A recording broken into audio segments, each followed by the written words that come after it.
item is of administrative business is the calendar. It seems that usually as we go through, things come off the calendar, but here I think we're just packing more and more things on the calendar. The two things I will note, in addition to all of our subcommittee meetings, Ms. Stone, each of which I think we talk about the budget at. I believe we do. Is the Board of Selectmen's two public hearings on the Override Study Committee report, which are the evening of October 9th and the morning of October 20th.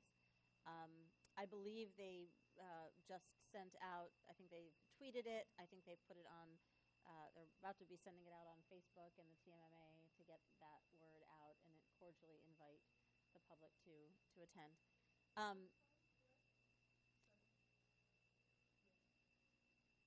Ms. Coyne, as far as I know. 6. We can figure that out. It's that evening anyway. I would say check the town website. And the other thing that I would note is that Dr. Lupini is going to be doing a presentation for the Board of Selectmen on this coming Tuesday night, which is October 7th, which will be I will be there with you. Everyone else is invited to come and or watch it with popcorn on BATV, BIG. And then other meetings and events. Are there any other calendar items that anyone wants to note for this fall? Okay. The consent agenda, I think, Ms. Coyne, we are only going to do the past record. Is that right? No, you can. Are we doing both? We're going to do both? Okay. So the consent agenda includes both the past record and a gift from Star Market, which I believe you got by email, and we will send them a thank you note if we successfully have this. It's very exciting. So do I have a motion? Madam Chair, I'm happy to move the consent agenda, but I would appreciate just a brief word from you about the gift from Star Market, just so the public knows. It's a gift that was worked through for playground equipment, right? Is this the playground equipment one at Heath? Field trips, thank you. Field trips at the Heath School and at the Heath School. So we're grateful for that. Yes, thank you. Playground equipment was last week. All right, is there a motion? Second, Ms. Cox. All those in favor? And you were not here, Ms. Charlepski. I think it's probably fine if we have a majority. 1, 2, 3, 4, 5, 6 to 0 to 1. Okay, subcommittee reports. Mr. Chang. Thank you, Madam Chair. The Finance Subcommittee did not meet since the last school committee, but I know today we have a second reading for the fiscal 16 budget development calendar. Is that something that we could put on the screen, or? We have copies of it at our. Yeah, is it in the package? Yeah, there should be a copy at your place. And it should be stapled also to the Board of Selectmen proposed calendar for the override, which committee members had asked for. Exactly. So, do we have a motion? I'll move it. I moved it. Second? All right. All those in favor? It's unanimous. Thank you.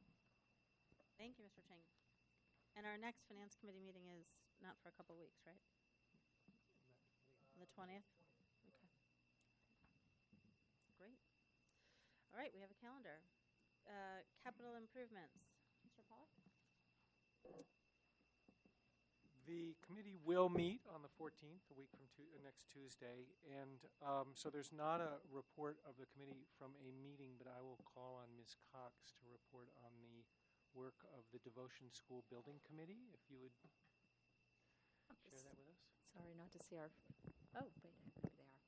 Friends from the tab here, because there was an article this morning in the tab. Oh, they're here. Okay, great. It's a thorough report. The Devotion Building Committee met on Monday, September 22nd, to discuss cost estimates and phasing of the 3 preliminary design options that had been identified this spring. And again on Friday, September 26th, to select a preferred option to submit to the MSBA, the Mass School Building Authority, by today's deadline. And just an hour and a half ago, we received an email from Tony Quigley, who is the project manager, that had been submitted. So, in on deadline. As part of our preliminary design proposal submitted in the spring, the Devotion Building Committee had identified 3 options for consideration. Option number 1 was a renovation expansion that retained the 1913 building and enlarged the wings. Option 2 was a renovation expansion that demolished the wings and built a higher structure behind the 1913 building. And option 3 was a new building to be constructed on the current field. The 1913 building could then be retained as a separate non-devotion school structure or demolished. Over the month of September, the Devotion Building Committee held a community meeting at the Devotion School, and the Devotion PTO organized 3 additional meetings to inform stakeholders of the options being considered and solicit feedback. The committee received dozens of letters with suggestions and preferences. While option number 3 was the most attractive in terms of cost and scheduling, there were major issues with the resulting school site that the committee found unpalatable. If the 1913 building were to be retained, money would still need to be appropriated to make the building functional. That cost, which the architects ballparked for us at $20 million, was not included in the cost estimates. Furthermore, retention of the 1913 building, along with a new structure in the back, would mean that the largest K-8 in one of the densest urban neighborhoods in Brookline would have no field. This would severely impact the school's educational program and the town's recreational needs. If the 1913 building were to be demolished, playing fields for the Devotion School would be located closer to Harvard Street. The committee expressed concern about the safety and aesthetics of locating children's play space in front of the school and how that would fit with the urban streetscape of Coolidge Corner. Additionally, the committee worried about the load such a large building placed so far back into the residential Stedman Street neighborhood and how that might cause some difficulties for that neighborhood. For these reasons, the committee eliminated option number 3 as a preferred option. Instead, the committee selected option number 1 as its preferred option. Our choice was guided by the following factors. The new Devotion School will be designed to house 1,000 students. Option number 1 seemed to provide a manageable, child-friendly scale for such a large building. Public comment made it clear that green space and play space were paramount issues for all stakeholders. While the amount of green space was important, it was even more critical that it be usable. Option number 1 allows for a larger play space behind the school than the other designs did. This would allow adequate field space for soccer or baseball, and it addressed staff concerns that play space be protected from public traffic on Harvard Street. Massing the building toward Harvard Street is in keeping with the historical use of the site, the urban streetscape of the area, and might allow better school security. Option number 1 does result in a 2 to 4% greater cost than option number 2 and presents greater challenges with initial phasing, though it will offer a smaller area of disruption between students and construction over the course of the 3-year project. The committee felt that these challenges were acceptable in the mission of creating a high-quality school building to endure for the next 50 years. The committee selected option number 1 with the idea that it is a starting point for the next phase. Many members of the committee who voted option number 1 expressed a hope that even more functional green space could be achieved in its final design. The option will now go. The submission has gone to the Mass School Building Authority. They will consider the project at its November 19th board meeting, but the next Devotion Building Committee meeting is scheduled for Monday, November 17th at 8 a.m. Is there anything I neglected to mention? Thank you very that much. anyone would like to add? Questions? Thank you, whoever just recognized me for a question. So 2 questions. One is, you mentioned building a building for the next 50 years. If we are so fortunate over the next 50 years to have a decline in our enrollments such that we might be able to bring pre-Ks back into our buildings is the interior design. I know you were looking at ways to group classes in clusters to make that small school feel. Is it the kind of interior design that could shift to that other structure should our population shift over time? Actually, the interior design has not been decided yet. Where exactly the classes are going to be going, somewhat it is, but what we will be having is 5 kindergarten classrooms. Kindergarten classrooms and preschool classrooms are somewhat interchangeable. And then beyond that, they would all be grouped in the same area. So there may be some small, we would have sinks in every classroom, which would be a necessity, but there may be some things you might have to adapt, but I think that the idea would be... We're not building ourselves a brand-new building that does not have flexibility for changes in the future. Oh, no. Okay. In fact, one of the advantages, another advantage we saw of option 1 over option 2 that was mentioned by some architects in a public meeting was that perhaps option 1 would offer greater flexibility for moving grades and allow the clustering to be more flexible Okay. than the other option Okay. would. That's great. And I don't know if Dr. Lupini wants to speak to that. So the only thing I'll say, but it's true, we haven't decided on that, but we have submitted an educational plan. And we were asked as a key component of this building to try to make a large school feel as small as is possible, and that's the reason behind that plan. So it's a balance, right? It's a balance between flexibility and making sure you can create that kind of environment within the building. But I believe we can. If we have some other needs down the road, yes. I think that should be a priority for us in our planning, so that we don't get caught, and so that because it's the sensible thing to do. We've been seeing how much we've had to adapt our current schools, and particularly the schools that were built for open classroom and things like that. So I just want to be sure that we're not so locked into. I just want to disagree with you this much, to say that say what I said earlier, there's a balance here between educational programming. I mean, we're building a large school, right? So the most flexible, and I don't think this is what you're saying, would just be to build a box, right? Oh, To no, build- no, to that's build not what I'm suggesting with at rows all. of Right. classrooms, No, no, no. right? So we're trying to create the right kind of environment with the right kinds of Right. groupings of grade levels to create a whole school environment while creating this smallness, right, Right. to it. And that takes doing some things, which would require some adaptation if you move away from it. The only way you don't create that is, as I said earlier, to just build Right. hallways with classrooms down each side, and that's not what we're building. Yeah. So. I'm not sure if you're aware, but we are building 2 pre-K classrooms into the building. Oh, yeah, no, I know Okay, that. I just Yeah, wasn't sure if I you know were that. aware. No, it's just that when we start talking about clustering things, people, you get a sense of this is going to be this cluster and this cluster, and whether or not some of those clusters have some adaptability so that should we, again, this is very long-range thinking, should we be able to accommodate more pre-Ks within the building, whether or not there is flexibility in that clustering design to do that. Among the options that have come up over the long term of the architect's work on it, the option 1 probably is towards the better end in terms of overall flexibility and adaptability.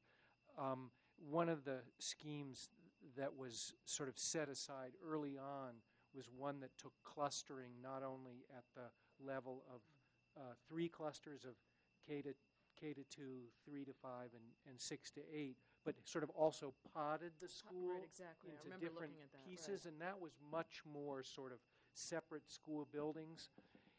In the scheme option 2 that we didn't pick, it put K to 2 on the sort of the lower floor, and then 3 to 5 on the floor above, and 6 to 8 on the floor above that. And so it was somewhat tied in where if you started to have to reproportion, you'd kick one section down a floor or up a floor off of the end.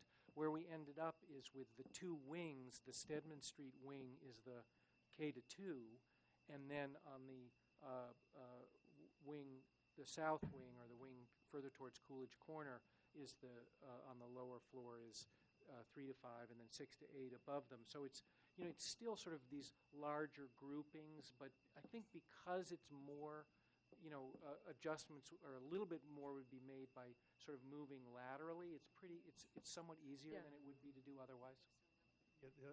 Yes, absolutely. There were other options that never saw the light of day. Right. That did things like create two K to 5 schools on either side of the main building, right? And without going into them in great detail, what they really lacked was any flexibility for any move beyond, right? And so they were discarded for a variety of reasons early on.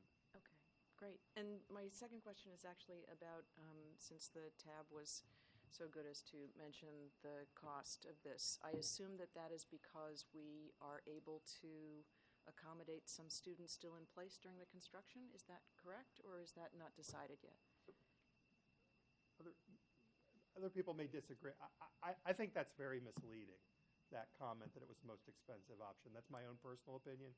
I mean, option 3, for example, did not include demolition costs, right? It didn't include renovation costs of the other building. It would have been far more expensive than the other options. So to call option 1 the most expensive, and for me, I'm not an architect, I'm not a contractor, I'm a superintendent who's built a number of elementary schools in a number of another district, and here, comparing costs that are within a couple $1 million at this phase of a project just isn't accurate. It isn't responsible.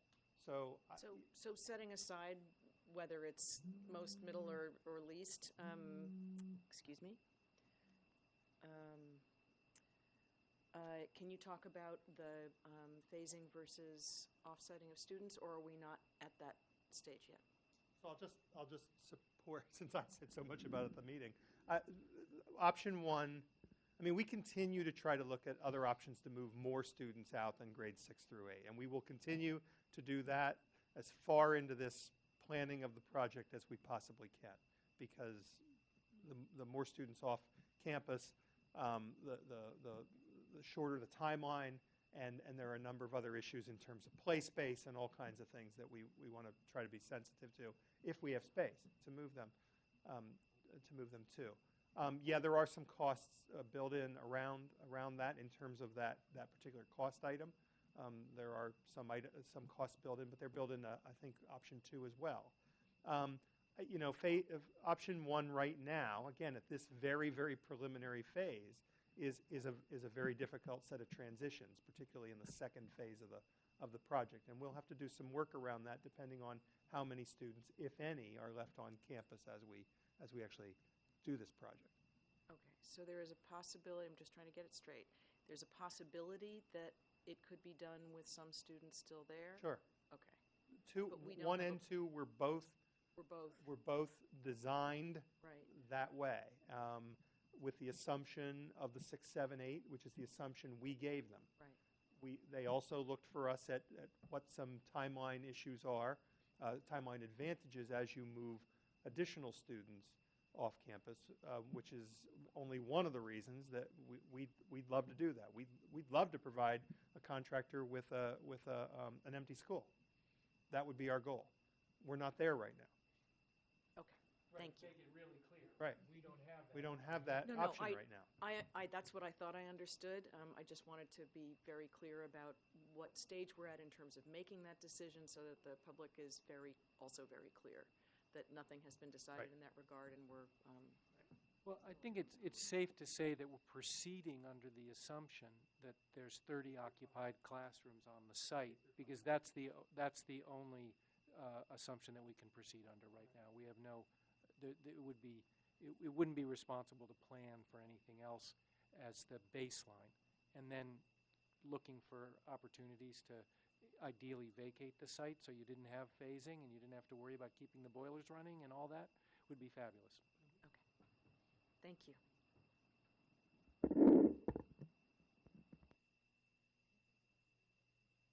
So I just want to say, I just want to say thank you. I feel like so much work has been done on this project by so many people.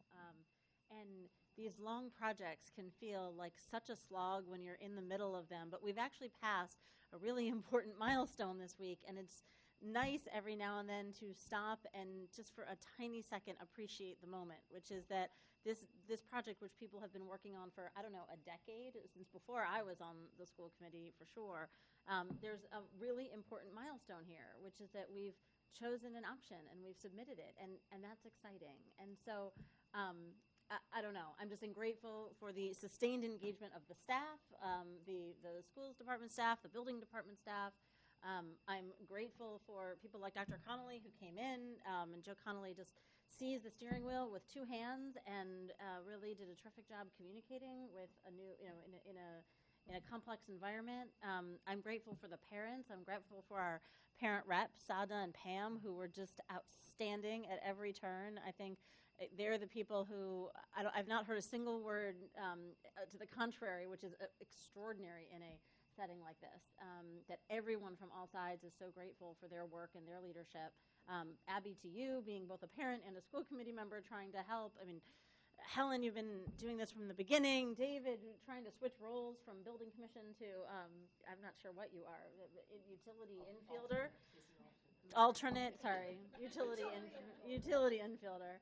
And just all the parents who've just so wonderfully engaged over this past month. I mean, certainly it can sometimes feel like there's never enough information out there, there's never enough communication out there, but I'm just grateful that the parents really came together around the Facebook page, around community coffees, around emails to each other. There was a lot of self-monitoring that I saw. There were parents saying, hey, wait a minute, that's not a respectful way to talk to each other. Let's, and things that we can't dictate, right? We can't dictate how a community chooses to engage with each other. And so I'm grateful for so many things that have happened this month. And I'm excited that things like the green space issue and the placement of the building and how far up it is and can we maximize ball field space in the back and what's the impact on the neighbors and all these things where you're trying to balance so many different priorities really came through. And it's certainly not a best practice by any means, but actually there was a lot of good stuff, and I'm grateful for that. I'm grateful for the parents, and especially all the people who showed up at the beginning of season 4 and didn't know what happened in seasons 1 through 3, and all the people who tried to catch them up is terrific. And I think there's certainly more that needs to get done about public communications and about engagement and Q&A and FAQs and having time to just talk about issues. And we'll work on all of those. But I just wanted to say thank you. Just to piggyback on FAQs, just to remind people that I've announced we won't have a meeting until November, but we will continually be updating the website. So, in fact, the preferred schematic, the preferred recommendation that was submitted today will soon be up on the town's website under the devotion board. So keep checking if you're interested.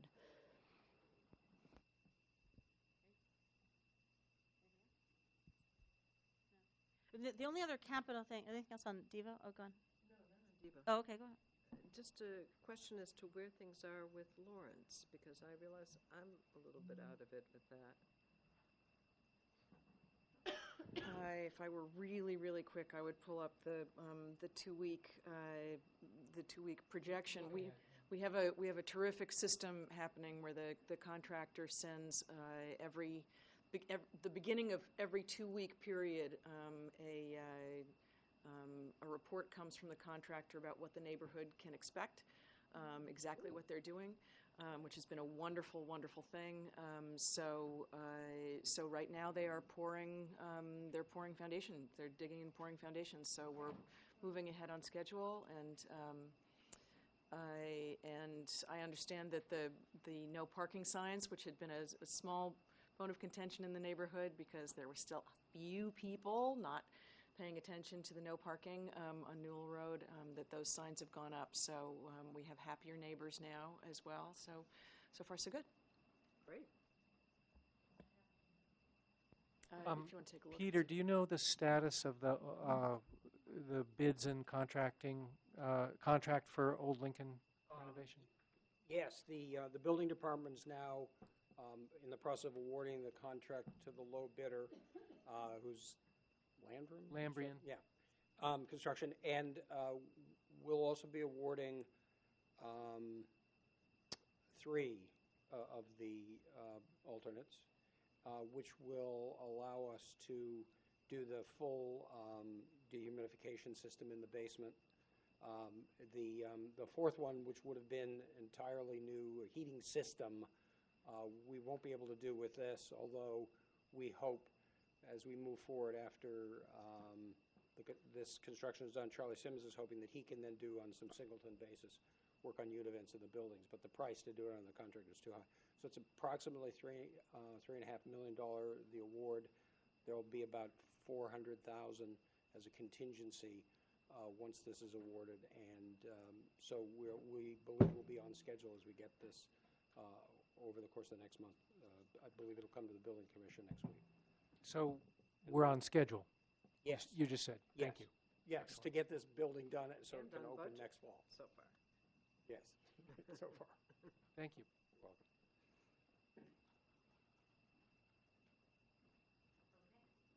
The only other thing to note is a discussion that we've been having informally, and I just wanted to let folks know that it's moved into a more formal stage. I suspect that this will be of tremendous interest to the community, which is that over the course of the Override Study Committee process, one of the things, among others, that was recommended was a question about sites, land acquisition and site analysis for a potential 9th elementary school.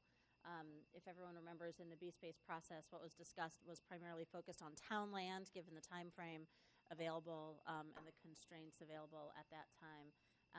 And at this point, Mr. Pollack and I have talked to the selectmen, and one of the things that it seems like we're going to be pursuing is a fairly limited RFP, but an RFP to look at potential land acquisition for K-8 elementary school sites. What it would look like, what it would mean, how much it would cost, what the time frame would be, what the constraints would be, what the potential sites would look like, whether they would solve a problem. The first question that gets asked is, would this replace the Driscoll SOI? And the answer is no. We don't know yet about the Driscoll SOI, but it's not a pause button in any way or a backing away from that. This is only to say that given the enrollments that we're looking at, that and as well as new developments, that we may need these additional properties anyway. So this is essentially what I would call a limited RFP for a consultant to help us do that. And we're hoping to get that underway fairly soon and have information back in the next few months. This is not a years, decades-long process. And so it's something that we'll be asking the administration to take a look at. Just 2 questions. You said land acquisition. Will any town land be considered as part of this study? Yeah, I think that what it will probably do is summarize the description of town land that's already been discussed, because a lot of that discussion has already happened. The focus would be more, the vision anyway, although we can certainly talk about this, the vision is that this would be a real estate developer to be able to help us with this task. And then the second question that I have is it town-wide? Is it focusing on North Brookline? Can you talk about that a little bit? I think Mr. Pollack had excellent language here to help us frame this. Because we have enrollment pressure really everywhere in the town, I think it's appropriate to look town-wide at the same time when B-Space looked at sites for an additional school that would, have 500 students or 600 students, and looked at sites in South Brookline. The impact in terms of school districts was pretty undesirable for those options. So one of the things that would be anticipated in this study is that the town's GIS staff and capabilities would work with the consultant, and part of the study of every potential site would be to also look at a conceptual level of how well it would work in terms of walkability of the schools, the impact, which that work was done in a similar way during B-Space. So I think, yes, it would look town-wide, and again, the work that had been done before would be considered, and similar work would be done.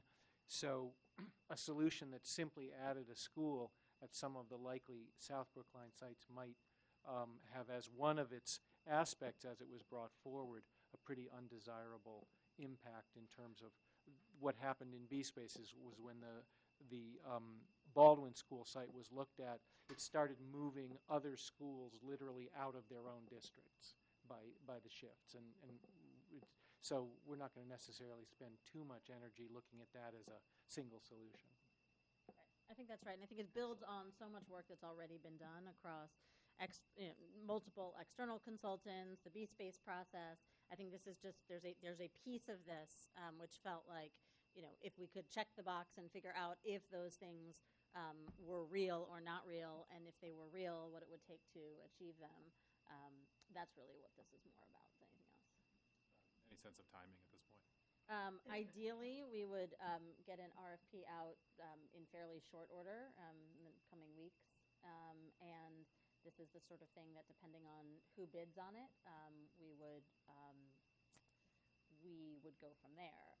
I guess the sense, though, is that this is a month, not 6+ months, but within a shorter envelope than that. The other thing I would say is that the initial vision of this anyway is that we would do this the way we do many other projects in town, which is create a committee of 7, and that this would be driven by staff. I think there just isn't a need at this point to do an entirely citizen-led volunteer committee again. We've sort of done that a couple times.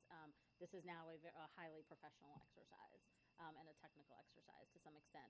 That said, I think we all agree that certainly a priority for all of us, I know, is public communication about this.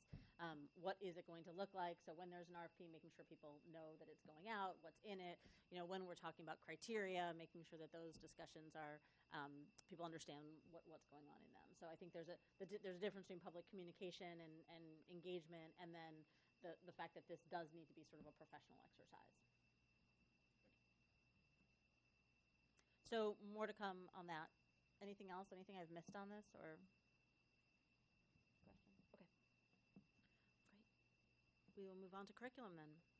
Ms. Trelewski. I'm going to be doing a presentation later on that basically covers what the curriculum subcommittee meeting was. So I think that I will pass right now and do it later. All right. Government relations, Ms. Stone. Thank you, Madam Chairman. We have a need of discussion of the, why can't I get rid of that? Go away. Thank you. We need to discuss the MASC resolutions, and so I've taken the opportunity to, because we do not have a standing committee. We have a committee that forms at the call of the chair. I have gotten the word from the chair that we need to call that committee, and therefore I have scheduled a government relations subcommittee to meet at 10 a.m. immediately following the policy subcommittee meeting on Wednesday, October 8th, next Wednesday. And we will be looking just at the MASC resolutions with an eye towards bringing a recommendation to the full committee immediately following for how to direct our currently not at the table MASC delegate to vote when they take it up at the convention. I have done a review of the resolutions. I do not believe we will have a great deal of controversy, but of course I don't like to predict. I've been wrong about that in the past, but I will be forwarding to committee members a discussion document prior to that meeting so that we'll have something specific to discuss, and all are welcome. Okay. Negotiations, Ms. Stone. We continue to meet with all of our many unions in productive sessions, and we have just scheduled out into December with the BEU, I believe. So we continue apace, and we'll update you at in executive session. Policy review. As previously stated by Ms. Stone, we will be meeting the Policy Subcommittee prior to the Government Relations Committee on Wednesday, October 8th at 8:30 a.m. Right. Additional liaisons. Update. Ms. Charlevsky? I'm actually going to do EDCO together with our vote on EDCO, so Okay. let's just. Good. Madam Chairman, I just apropos of the conversation about capital, and just in the spirit of keeping everybody updated on changes in town, as a town meeting member, I was invited recently to a meeting of the EDAB, Economic Development Advisory Board, next Monday evening to discuss two proposals by Raj Danda, who's the owner of Nina's Lighting, 1299. Apparently that property, there is a proposal to redevelop that site. It says right now that what's being proposed and will be talked about at EDAB is a possible hotel of 8 to 12 stories, but that's all I know. But I figured as we watch on Beacon Street, next to the post office. So I just thought, as we keep an eye on developments in this very crowded part of town, I thought it was interesting that there was movement on Beacon Street in that regard. Hotels are good. Hotels are okay, unless they're residential hotels. Well, local option taxes. All right. Anyone else? So Ms. Jackson, Dr. Jackson, who is not able to be here tonight because she's out of town, sent in an update from the CPAC meeting, which was very productive. She's our CPAC liaison, the Special Education Parent Committee. There was a lot of discussion about communications and collaboration with the district, coordinating and communicating with teachers and principals, and questions about the data specifically around the performance of children with special needs. And it sounded like it was a great meeting. And I will refer questions to Dr. Jackson since I wasn't there. Anything else? All right, moving right along. Public comment.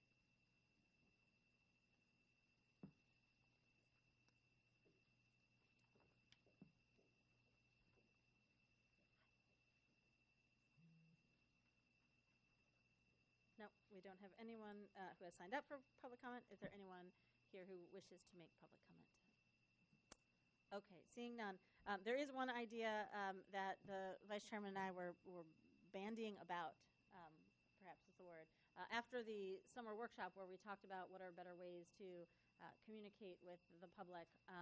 One of the things that we heard loud and clear was that public comment was a fairly stilted way and perhaps old-fashioned way to communicate in this day and age. And so one of the ideas that we generated before the workshop was this idea of office hours. Office hours meaning essentially a posted meeting, because we're all publicly elected officials, that would be subject to open meeting law, posted, public, in this room in the hour before school committee meetings, 5 to 6 p.m., let's say, on days when we didn't have anything else going on at that time. Sometimes we have capital or other things. That it would be an opportunity for people to come and just talk to us and answer questions or hear from folks. No particular structure, a little bit more open-ended, without anything quite so formal. So we're going to try it. It's an experiment. We think it's responsive to what people have been asking for. It might completely fail, but it might be kind of fun, or both, really. It might be a fun, spectacular failure. So, so in that light, we're going to try to pick the next meeting of this. So first of all, I just wanted to ask if any sort of an open invitation to the entire board and the superintendent, of course, if he wants to attend with us. Our next school committee meeting is not until the 20-something, which I can't remember. 14th? 14th, thank you. Right, the 14th, which is a Tuesday. That one is one that we have the capital subcommittee at 5 o'clock. So this is the sort of thing that we could do from 4 to 5 that afternoon. And if there are any thoughts, I'd be delighted to entertain them. Ms. Sharlowski. I would suggest not to do it on a day when there's a subcommittee meeting beforehand because it starts to make a very long evening for people who have to be here from then. And it would seem to me that, maybe starting at the meeting, since this is a new adventure anyways, why not start at the next meeting when, you could start at 5 and try it and give it a good. Also, And it's on people who would be coming might be working and, 4 o'clock is awful early. Right, that wouldn't be until the 30th. So the idea was to do something before then because so much is going on. Is there a rush? No, it's just an opportunity to have a less structured. Yeah, no, I mode of understand. I engagement. understand the idea. I think it's a good idea, actually. I'm just suggesting to do it on a time and a date where there's more chance that people might be able to come and that we would be more available. Okay. Suggestion. I would also say 4 o'clock's a very awkward time, I think, for people to get here. Too hard to get here. Yeah. Okay. So is waiting till the 30th better, or is trying to pick a different date better, earlier? Since it's the first time we're doing it and it's a trial, we could start at 4:30, which would give a little bit of time to do it, see if anybody showed up. Half an hour. Is 4:30 still an awkward time? Still an awkward time. Is 5 o'clock better? I mean, I think the idea was to say that it would be right before a school committee meeting so that people could ask questions. We'd already be here. It would be another imposition or another evening on our calendars. I think 5 would be better than 4. That's So how's this? Why don't we schedule 5 o'clock on the 30th as the first one? And if we can figure out a way to do one earlier, we will do that. Mr. Chang. It sounds like, are we also proposing a different format where we would engage the public instead of just kind of sitting here and listening? Right. All right.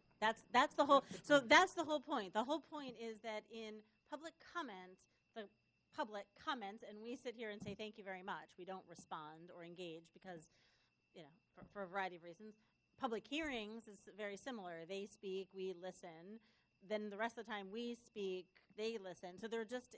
It's not actually a dialogue. And so I think the question was, were there actually a point in time? Could we create an unstructured space? Time limited, we can't be here all night, but at least a space where people could come and ask questions. And there's some chance that no one would come, just as no one comes for public comment. So it's entirely possible that that's what will happen. It's also possible that there'll be 74 people on one particular issue because that's what everybody cares about that week, which is fine. I think that would be great. And then the next week, maybe no one will come again. So anyway, I think the point is that it is just an opportunity to sit here and listen and talk and Sure, dialogue. I don't want to get into the weeds a little bit, but we need to obviously then be mindful that in that case, we are speaking as individual school committee members in terms of how we view certain things, as opposed to this is what the school committee is essentially stamping. That's a great point. But the idea is that it would be here, and we would be here, and we could just talk to anyone that shows up. And if nobody showed up, we could talk amongst ourselves. And it's the It's idea a that wild experiment. I understand that, but it's the idea that we will all be here, or are we taking shifts? so I different think days? Barbara and I will be here. The superintendent hopefully will be here, depending on his schedule, which may not always be accommodating. But if it is, that would be lovely if he chooses. And as many of us who wanted to come could come.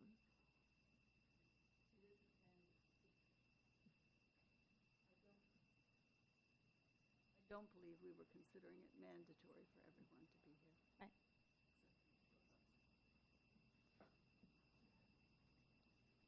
I wish you just as much luck as we had when we took our school committee meetings to the schools in an attempt to engage the community where they live. Yes. And I do want to acknowledge Ms. Stone's prior efforts in this when she did attempt to bring the school committee on the road and have meetings at many of our elementary schools, if not all of them, which didn't do much to improve attendance either. So here's one more attempt. That's all we can do. And if people have ideas, all the people listening on BATV, very open to ideas. We're just trying to do different things, to have discussions. Okay. Superintendent's report.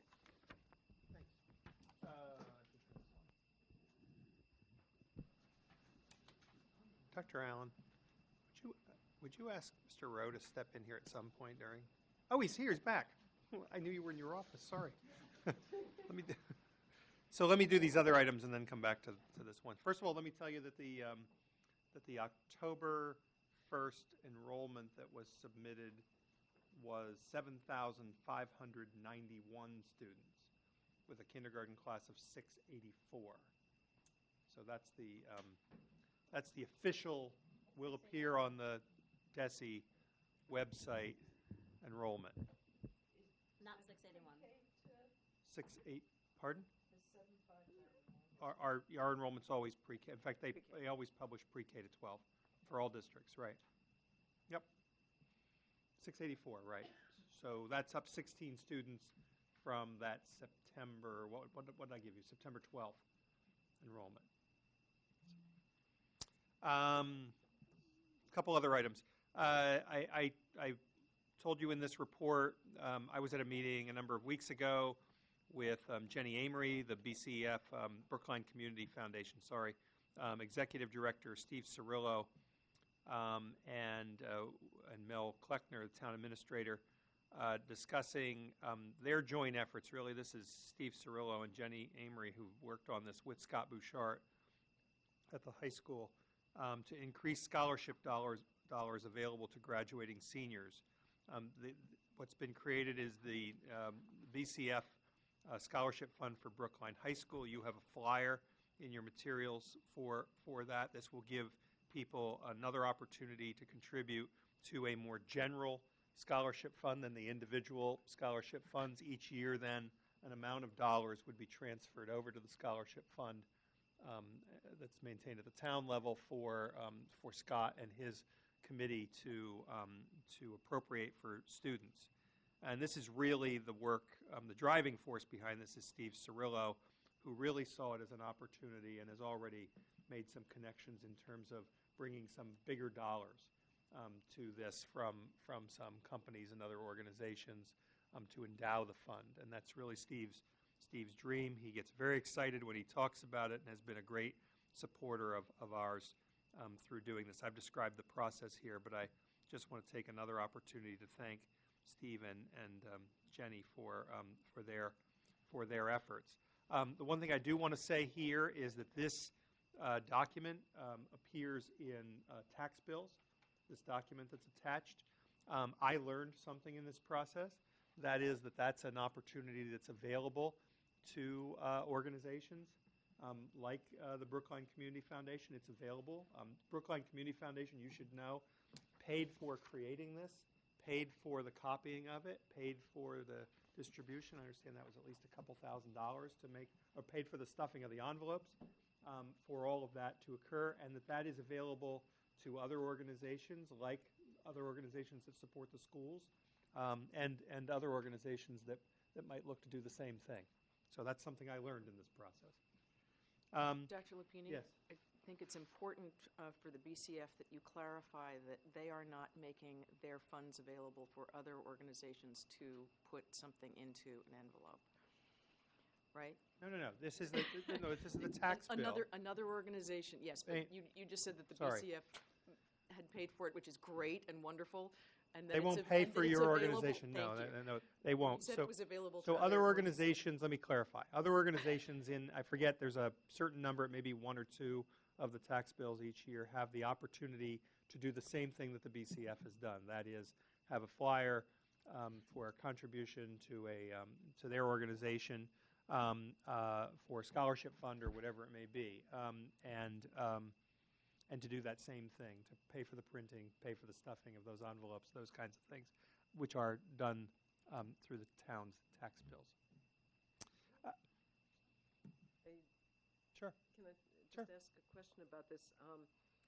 So one of the things that has come up periodically when we talk about these scholarship funds is that there are a lot of scholarships for the first year, but after that, there's almost nothing for kids. And I mean, there's some that are four-year scholarships.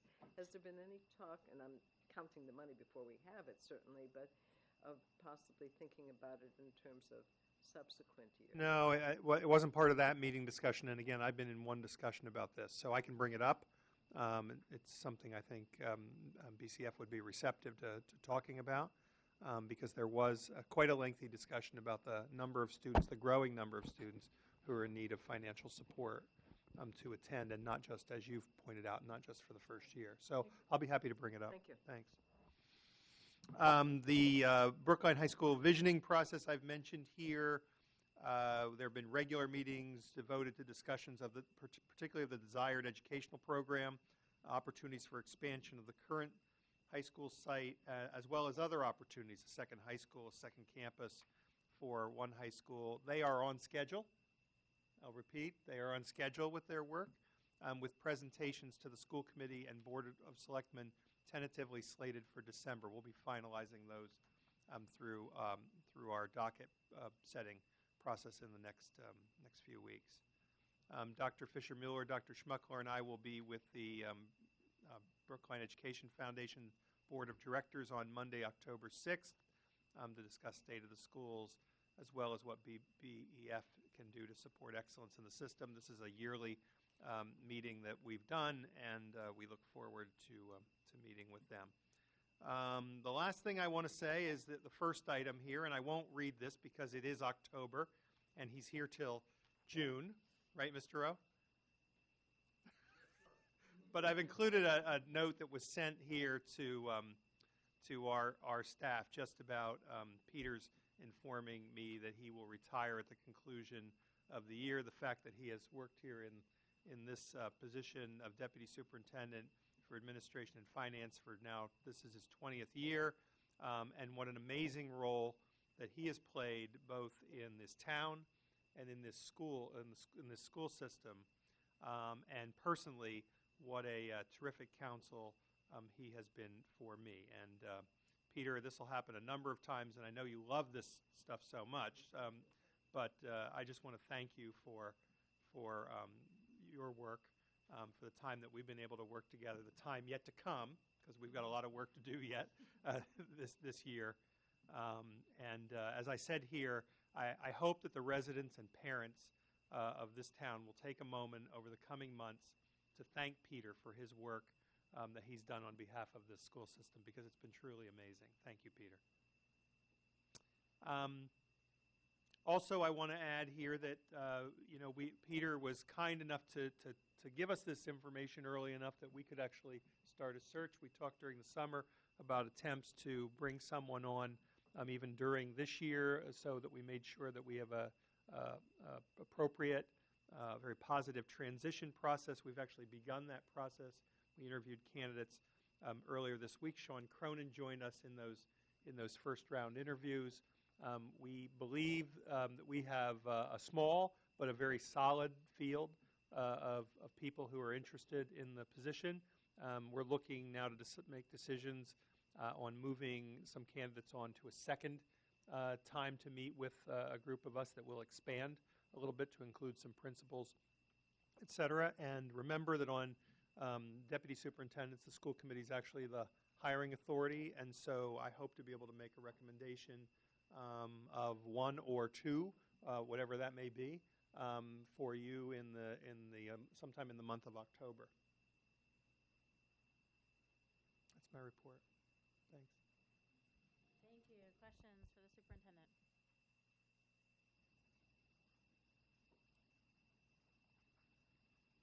Wow. Clear as there's a bell. All right. We'll move right along. Thank you very much. We have a school committee proposed vote on the EDCO articles of agreement and capital reserve. Ms. Charlevsky. Yes, so there's, I guess maybe I'd like to start a little bit with history, and I won't go as far back as the begat, who begat, but you like that, huh? I knew you would. Mr. Lepsky, when someone's been on the school committee for more than 2 decades, it must be really difficult to restrain oneself, so we're grateful.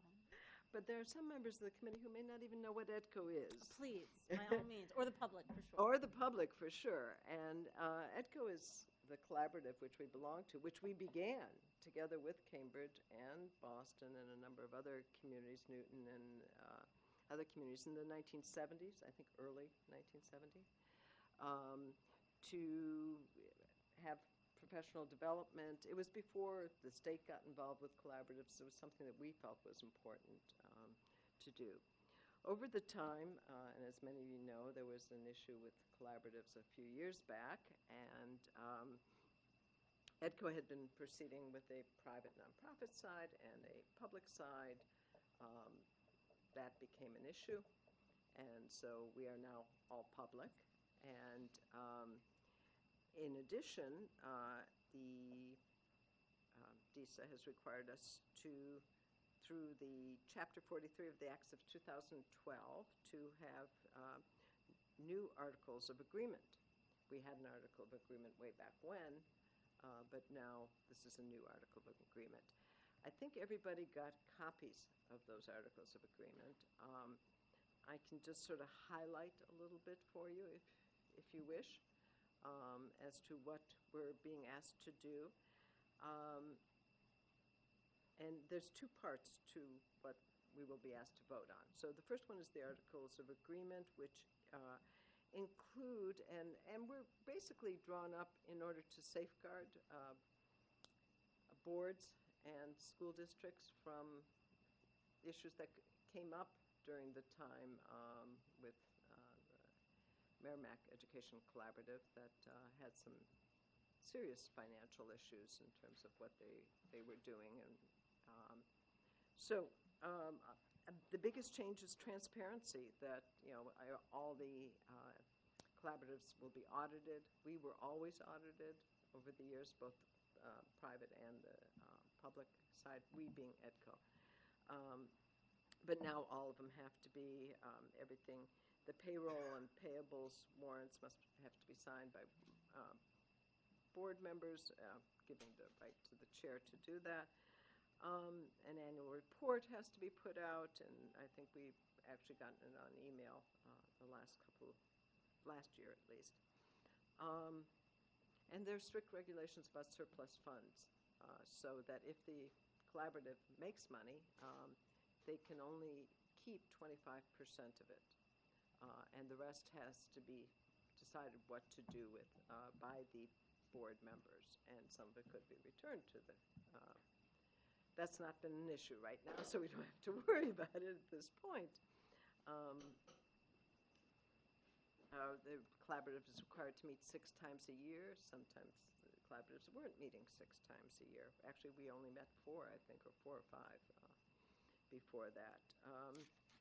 And board members have to take training. There's the articles spell out the board's role and the budget development, and supervision of the treasurer, the business manager, the executive director, and any borrowing that might happen, we need to be aware of and vote, actually. So that's basically, I think, what the articles that you received deal with. They deal with the governance, indemnification of the board, conditions of membership.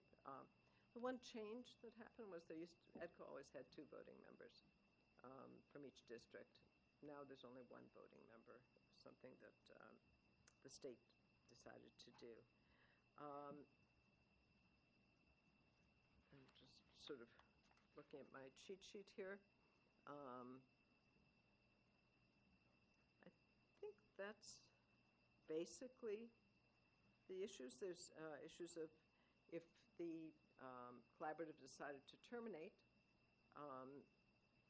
then they would give notice to all the members, and within 12 months they could do that. And I don't see that happening right now, but whatever monies there might be would be distributed among the members. Now, some collaboratives own property, and so there's a very different financial investment by the districts. Here, there's no properties that are owned. EDCO actually just moved in September to its new location in Bedford, which I went to this morning. That I'll give my next report. But so that's not an issue. There is, though, an endowment, a gift that was given to EDCO of a few $1 million that is part of EDCO, and that's at this point a gift to the collaborative. That is used oftentimes there has been some deficits in the past, and it was used to cover those deficits. Dr. Lupini, help me. Is there some, because you were on the group that put together these the regulations and things for the collaboratives. Is there something I'm missing? I think so. No, I think you've been pretty complete with it. Yeah? Is there any questions? I mean, I know it's a lot of information, and if you're not involved in it, it's hard to understand, but are there any questions? Well, one other piece. We pay approximately $31,000 a year to EDCO for our membership. That entitles us to their professional development, to roundtables, to their public policy forum, and allows us to get the member rate for any of the programs that we have kids at. We presently have one student in one of their programs, and we historically, from my understanding and speaking with Dr. Smuckler earlier, have not had more than one or two students at any time. So 2 things about that piece. That assessment will grow because it's at least in part enrollment driven. Good point. So that assessment will grow and has grown over time. What we pay. Right. Based on our enrollment. So there's a fee that everybody pays the same amount, and then there's a per pupil fee. Right. So that's how So they... that's the part of the calculation that will increase. And the second part, which has been one of our ongoing discussions over the last number of years, and I think we've talked about briefly here, is that EDCO is not a special education collaborative. Right? One of the problems that we found on the commission when I sat on that 2 years ago is that we were really talking about 2 or 3 or 4 very different types of organizations. So to call these all collaboratives was a little misleading. You had a collaborative like Lab, which is actually housed in the same location, that is exclusively special education programming. EDCO was essentially created for professional development. It's now trying to morph into more special education programming, but has not historically been a special ed collaborative. And you might imagine some of the districts that are in other collaboratives that are more special ed based, they aren't as excited about EDCO morphing into a special education collaborative because their needs, they perceive, are already being met at Lab or at another collaborative. So there's a case is another one, or so there's a little bit of a push-pull there going on right now. So it's a very difficult time for collaboratives off of the regulations and then the work that we did on the commission. There are some that have collapsed the commissioner's goal. You may remember Ms. Charlepsky saying that the commissioner, and he stated again recently, I heard him talk about a significant reduction in the number of collaboratives. He likes the Connecticut, the Pennsylvania model of intermediate units, BOCES, those kinds of smaller number of organizations. But there's presently, I think, 21 collaboratives across the state. But some districts having multiple memberships. Multiple memberships. So that's just a little more on the fact that these organizations are not all the same kind of organization. So at the risk of asking the obvious, do we feel like we are getting value for our contribution, given that we are looking at every dollar very carefully? these days. I'll just reiterate what I said last year, which was, on some level, yes, on some level, historically. I'm not so sure as much right now or anymore. One of the things that we expressed to you last year was a concern about the amount of professional development that will be held at this new location. This new location was not chosen with Brookline in mind. Let me just leave it at that, because for teachers to go there, for people to go there for meetings, you went there 40 this morning. minutes this morning. Yeah, it's a tough drive, and one of the reasons I opposed it when I was on the board was that it left the two largest districts in EDCO the furthest away. So I thought it was a bad move, and I made a commitment that I'd recommend staying for 2 years, and we'd see how we were doing exactly against the criteria that you just laid out. Are we benefiting from this? Is it something that's necessary? Could those things be accomplished in another way? Would it be more feasible for us to just purchase a non-member rate and go looking for a special education collaborative or spend our dollars somewhere else? And so I think the jury's out on that. I will say I've heard an awful lot of people say over the course of the first few months here, teachers of ours, that they weren't going to go to X because they couldn't get there from here. No, So that's I great. worry about that. I do remember that we voted on that at the end of last Right. year, the recommendation, and I know that we were giving it a sort of a 2-year review. I just want to be certain, again, without adding anything to your plate, Dr. Lupini, in terms of reports, but I very much hope that what you just described in terms of keeping track of our use and measuring it against our contributions will be documented, so that 2 years from now, when we have to take a look at that, we have some data to go on.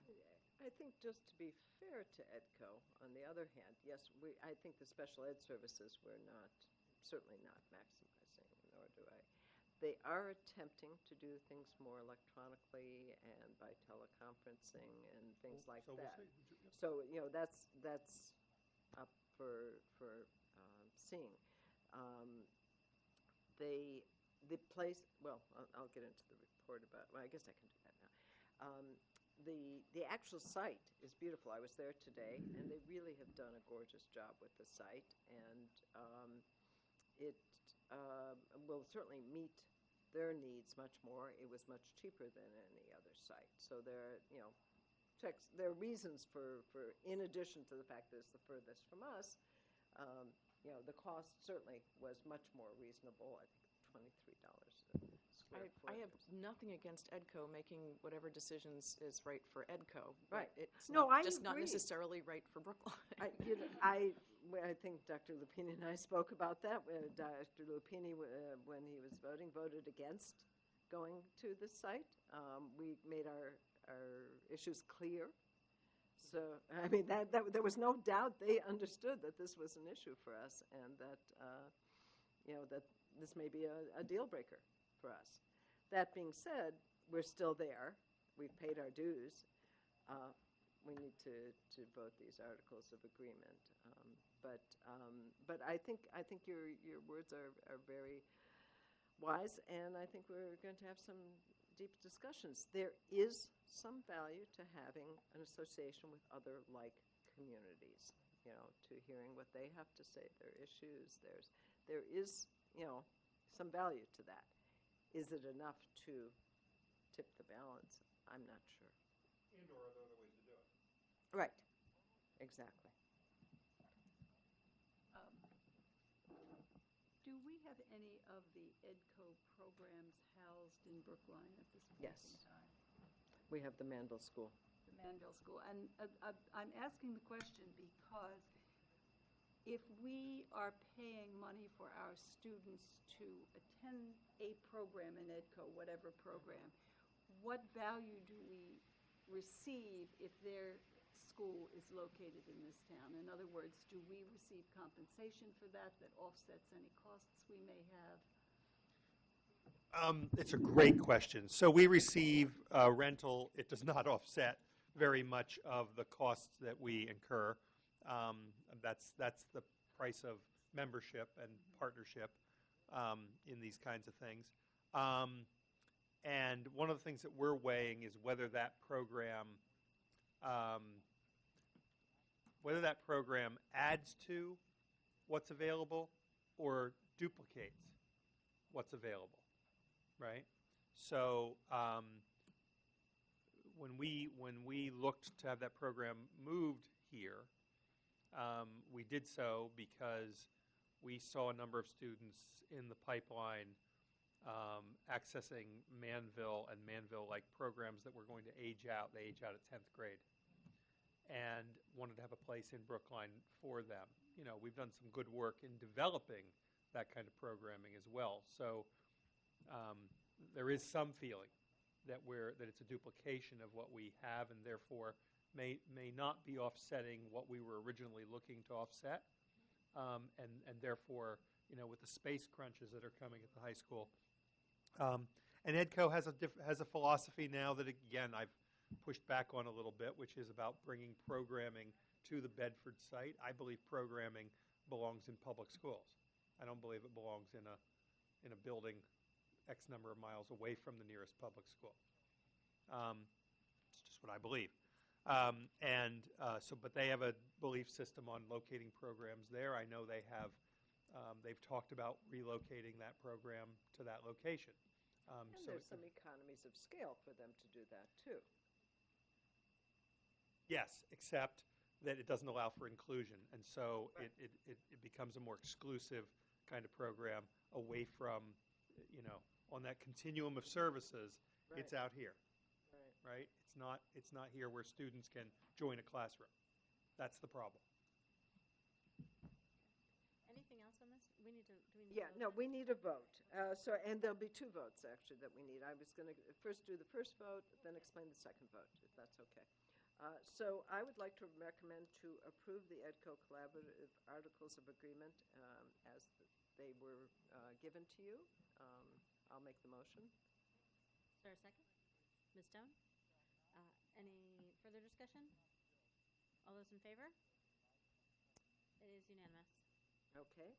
The second piece has to do with the Capital Reserve Fund. So as I mentioned before, EDCO has now moved to this new site. They had to borrow some money in order to do the renovations that were needed there. It's a rental site, but you know they had to fit it out, etc. And in addition, you know, there's need for a capital reserve fund for all sorts of renewal of technology, things like that, things that, the funds could be used for facility upgrades, space modifications, extraordinary maintenance expenses, technology upgrades, or equipment with a unit cost of $5,000 and useful life of 1 year or more. So they would like to set up this capital reserve fund and need a vote from us to authorize EDCO to establish a capital reserve fund to support costs associated with acquisition, maintenance, and improvement of fixed assets, including real property, pursuant to a capital plan. Right, any discussion? So I make the motion. Sorry, yes, moved, is there a second? Discussion, all right, all those in favor? All right, it's unanimous. Okay, so I think Ms. Coyne will then inform them that we've voted this, and so that we'll be in compliance. Quickly, because I was at the meeting this morning, there's a couple things. There is an open house, and I have invitations for everybody who would like to go. Eileen McSweeney, who is the head of professional development, Barbara, you may know her, no, at EDCO. She retired after 35 years working at EDCO, and there is a open house and dedication of the McSweeney Center for Professional Learning. So that if anybody's interested in taking a trip out, I'm actually going to go because I know Ms. McSweeney and she's an exceptional person. If anybody wants to come with me, I'm happy to take you out there. Great, thank you. We can, In addition, just one other piece. the fiscal year 14, they've closed out their books, and it hasn't been audited yet, but initially they thought there would be like $157,000 deficit, and it's actually come in at a $13,000 deficit. So they've done a lot of cost-saving measures and have been able to whittle down that quite a bit. Great. I think that was all from the meeting. Okay. Thank you. That was a comprehensive and helpful report. Thank you for monitoring all this and bringing the vote to us. I'm happy to do it. All right. Presentations and discussions of current issues, agenda item number 6A. Report on capital improvements program and repair and maintenance projects. Mr. Simmons, this slideshow is always one of our more fun early on in the year. So we're particularly excited about bathrooms always, as I remember. Sinks in kindergarten rooms. All right.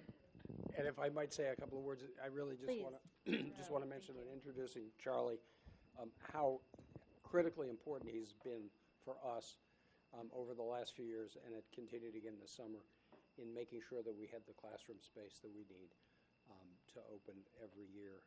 He's done this repeatedly, and as you'll see from the pictures this year, it was another real struggle to find space, an appropriate space, and sometimes we even renovated not quite appropriate space, but I think we got it done for some of the offices, you'll see.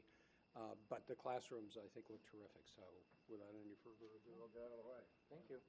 And I wanted to thank Beth McDonald for putting this together, and I want to thank Peter. This will be the last time he'll be here going over this with me. So he's been a great inspiration. He's been very, very helpful over the years. So with that, we're going to talk about capital improvements, repair, and maintenance. We're going to talk about energy conservation, the classroom spaces we made.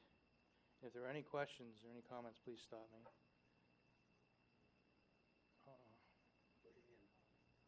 N? Letter N? There we go. Excellent. This is a picture of the boiler room at the Baker School. It's just like a boiler room. If you notice, the blue boilers there, the existing boilers, they go back 20 years. In the back left-hand corner are new condensing boilers. The reason I took this angled shot is I want to show you the size of the condensing boilers that are 98% efficient versus the existing boilers. I don't think people can even see them. The little gray boxes in the back, they weigh about 100 pounds apiece, yes.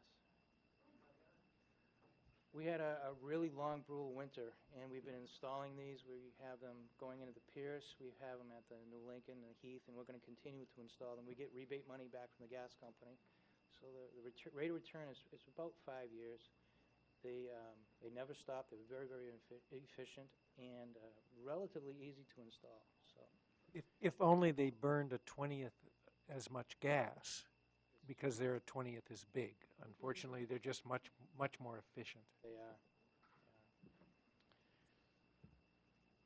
Here's a close-up of the new condensing boilers. I want you to look at the lights in this room. This is room 212 at the Heath School. I wanted you to look at the lights at this room. It's room 214 at the Heath School. I want you to look at them together. One classroom, 212, has lights that are LED lights. The other room has the regular lights that we've been installing over the years. Through an NSTAR rebate program, I'm proposing to install LED lights in the school buildings. This room was a pilot room. The LED room light bulbs use 50% less electricity. They have a lifespan of between 5 and 10 years. There's a 5-year warranty. And the lighting levels are approximately 10% higher. Now, I know there's been a lot of talk about LEDs, and most of the issues involved sleeping at night with streetlights. We've been working with the DPW and the Health Department, and we have accepted the limits. It's a number. It's 4,000 kelvins. Ideally, though, no one should be sleeping in your classrooms. It would affect this. I have been putting off LEDs for close to 10 years. The technology has really, really taken off. Prices have come down a lot. We propose putting in the LEDs first at the Heath School, at the high school, and we have a couple of DPW buildings. Most of it is being paid for by NSTAR. And the rate of return is very quick. I don't have the numbers off the top of me, but Helen? A question, because I just put in an LED light outside of my house. And I saw when I was going to buy it, there are two or three different kinds. One's a soft white, one's a yellow, and one's a white. Here I see white. And the difference, you chose that as opposed to the softer type of light because? It goes into a different spectrum, and it can bother your sleeping patterns. It also doesn't give out a good clear light. So light, it's measured in temperatures, 4,000 kelvins.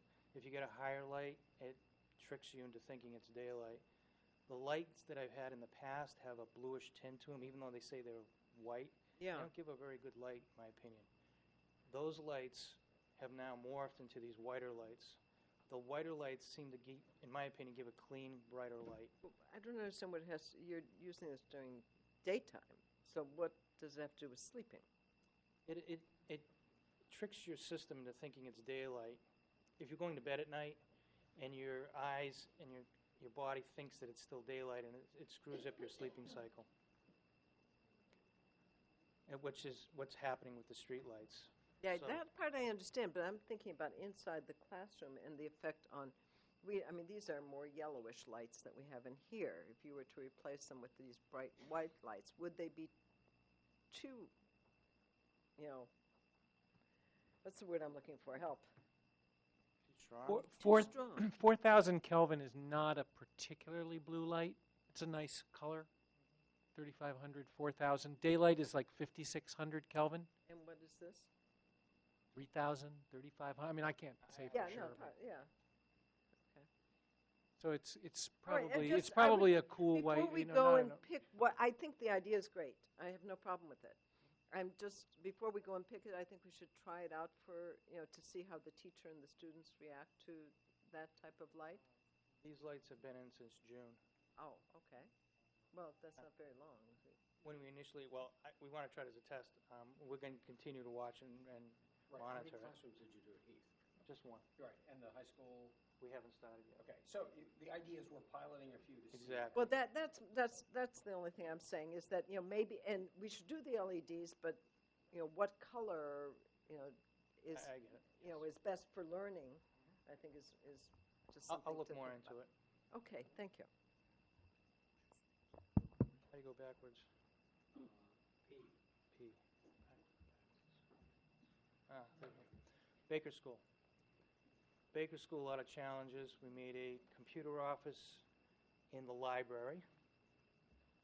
We made a gym office in a former storage room. 3 teachers are in there. You can see their office, how they set it up on the left. We cut a hole through the wall into the 1950 wing. It's about 2 feet thick. We did get through it. This is the Baker cafeteria. The principal was concerned that lunch was starting at breakfast time, and she needed to get more students.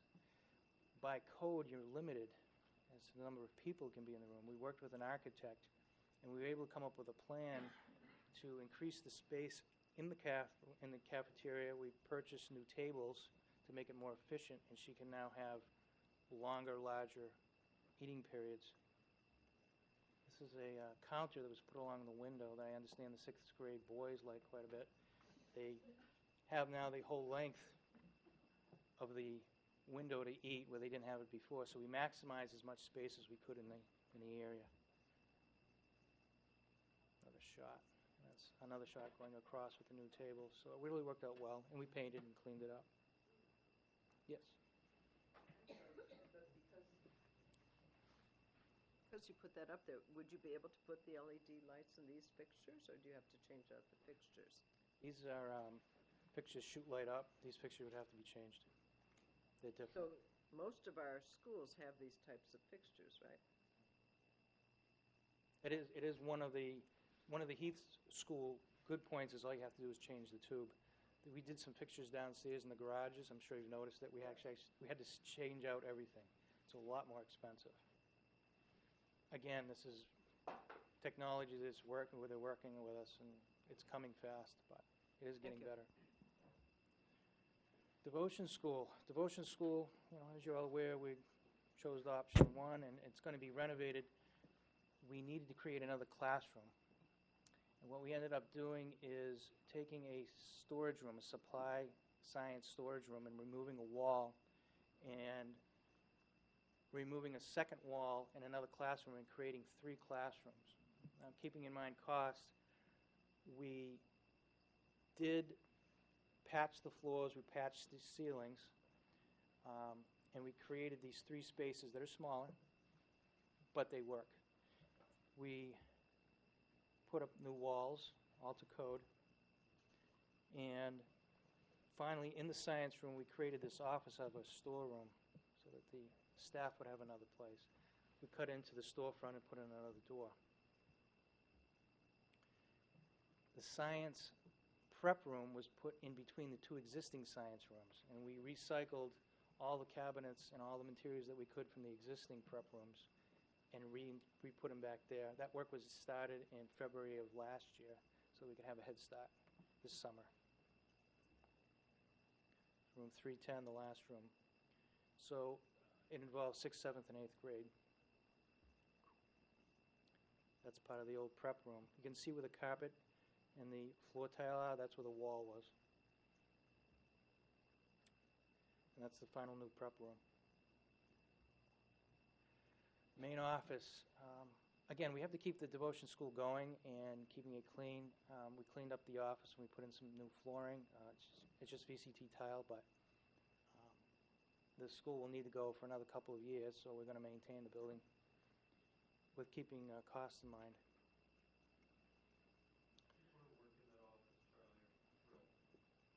Thank you. Driscoll School. Last year we did quite a lot of work at the Driscoll School. This year the principal decided to take advantage that the B program was moving out, and she moved some classrooms around. We built a wall in room 115. She's using 2 sides of 115 as special ed rooms, and she's pulled those classrooms out from upstairs and using them. That's worked for this year. So that came out well.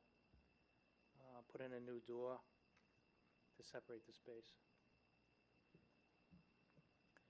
Heath School. I know we renovated there a few years ago, but there was another need for space. Inside the teacher's lounge, we remodeled and we created a new conference room as you walk in. Conference room in these pictures is to the left. We put the kitchenette back a little further.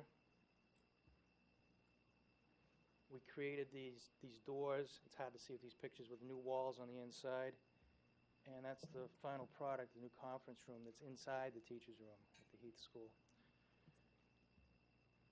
At the new wing, there was a long closet, and we cut in these doors, as you see on the left, and created 3 new small group structural spaces, new offices.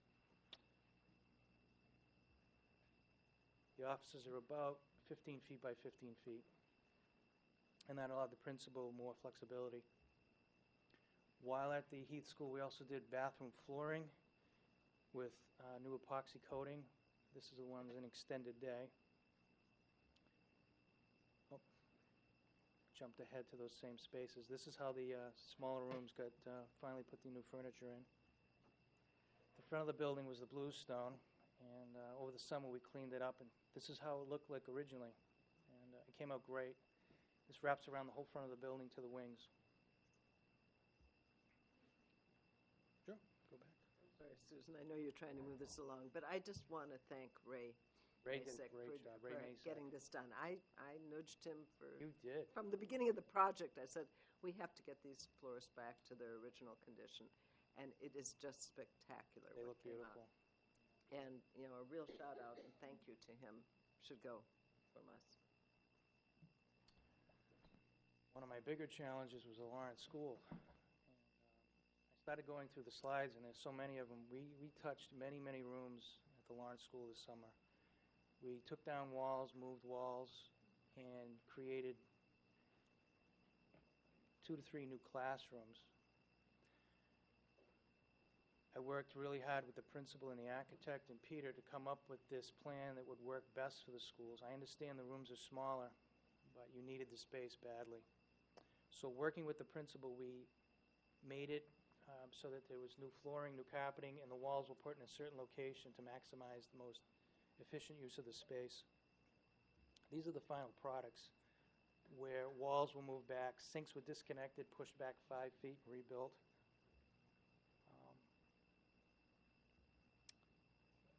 The teachers did a great job setting everything up.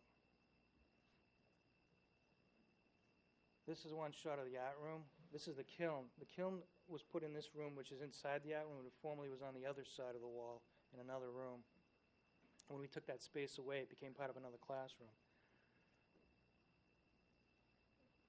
Another classroom. This is 314. Basically, there were a couple of classrooms on the 3rd floor and about 6 classrooms on the 2nd floor that were altered. 218 with a new wall going across. The rooms had all new whiteboards, flooring was replaced, painting, and so on. 305 was divided in half, with a dividing wall going down the middle. It became 305A and B. Lawrence School construction is underway. The contractor is expected to be completed in June and July. So this work is not for naught. It'll go and help with the extra classrooms that are coming very, very soon. In Pierce School, we did some work in the gymnasium with new fans. I think that's the auditorium, actually. Yeah, that's the wrong name. This is the final product on the auditorium, though. We didn't see it. It wasn't quite done last year. We created a new vice principal's office in the Pierce primary room of a storage room. This is the new slate roof at the Pierce. Came out beautiful. Got it all done during the summertime. Got the scaffolding down before Labor Day. And I'm glad to report there were no leaks over the last couple of days. So it worked. Yay. All new copper, downspouts. Great investment in the last easily 100 years. Going back inside again. It did. We got our money's worth. This is the second vice principal's office in the Pierce. We infilled an area above it so we'd have more privacy, gave them a more usable space. This is a specialist room that we built over the winter. It's around the entrance, and we put that glass storefront to create a teaching space. We remodeled the main office over the summertime to give them more flexibility. This is the Pierce School's cafeteria. I want to show a couple of things. On the right-hand side, we put in new flooring that wasn't done during the auditorium renovation. The principal also had the same issue with breakfast/lunch starting. So we again worked with her. We came up with the design and purchased new cafeteria tables that would allow more students to eat. And she'd have a larger lunch area. And that's the auditorium. That's the correct shot. High school, we did a little bit of work. A beat program moved out, and some special ed programs moved around. We put some new flooring in 148, new flooring in 146. We built that back wall to the right to create another teaching area, small one. This is the beat room 105. It became part of a new program. We installed the small kitchenette area in the back with the washer and dryer. And other than that, the room was kept the same with the bathroom. We also did a lot of new carpeting at the high school. In order to keep the dirt and the mud from going into the building, came up with a solution to put in these mats in all the major entranceways to help keep the building cleaner. Up at Temple Emeth, those BEEP classrooms that were in our schools moved up there over the summer as well, and this is how they set up the 2nd floor at Temple with new cubbies and tables and chairs and so on.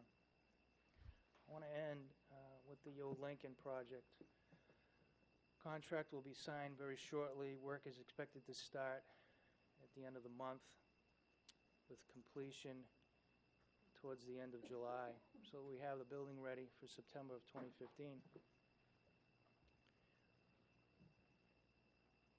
The 3.2 million, I believe, was the final product with three alternates. It'll provide a lot of space, a lot of flexible space, so that we can move the children in. It'll be really beautiful when it's done. And I'm going to help with my painters painting it over the summertime, so it'll really look great. And with that, if you had any questions or comments. It's been great working with your principals again. They came up with great ideas. I know it was really hard. And we're running out of space, and I say this every year. It's getting harder and harder. But your staff is really easy to work with, and they have great ideas. They're very flexible. At the end of the day, we'll make it work, and we make it work. So, pleasure doing work with you. Even though it looks difficult, it's actually easy to work with you people and get these projects done in time. So, thank you. Thank you so much. Ms. If I can Swarovski. just say one word to Charlie, if that's okay. I don't know if I'm stepping on any toes here from you guys, but you can just say something afterwards. I mean, it's amazing what you do every year and do so well and help us to be able to accommodate all the children that we have. Thank you for your caring and all that you do. Really, it's been fantastic.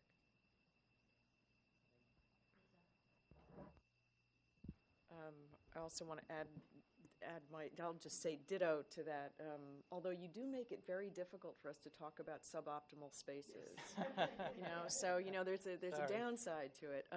But I remember when I was a child. No, back in the day, one of the first times I remember you coming to present to the school committee 9 years ago or so. You were coming to us because the annual budget that we had for several years was dramatically insufficient to do the kind of maintenance that you were committed to doing and that we knew our school buildings needed. And I remember taking that first vote where I think we doubled the maintenance budget. And at the time, we had no idea what you were going to have to start doing. But ever since that first day when you explained what maintenance of these buildings means and the kind of return on the investment that we get. And I think the quality of the work that you do and that your teams do really doubles that return on investment. It's just an extraordinary, extraordinary job. And thank you so much for many years of great work. Ditto, all that. Oh, Ms. Gatto. I, too, want to say I think you do a marvelous job. I'm just astounded in the way you make all of these spaces work. But I do want to add a caveat. There are lots of children now in smaller spaces, which makes it more difficult for teaching and learning to take place. And I think that we need to be very aware of that while you are working wonders, educationally, there's a limit to what we can do as these spaces get smaller. So thank you for what you do. Keep doing it because we have to have it, but we also need to be aware that these are, in fact, not optimal spaces. Yeah. So, Charlie, I want to thank you as well, and right back at you in terms of easy to work with. You're terrific. Thank you.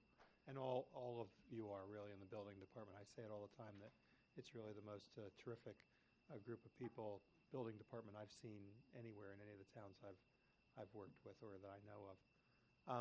I want to add to what Ms. Scotto said, because not only are they smaller spaces, but what we're enabling ourselves to do, right, what Mr. Simmons allows us to do is to put more students in school buildings that don't have the common spaces to accommodate them, right? So every time we do that, right, even in the miracle that was performed at Baker in terms of creating more seating in that cafeteria, we are pushing the limits of when we start lunch, when we end lunch, the number of students that we can put in any common space, right? That's been one of the main discussions at Lawrence through this entire thing.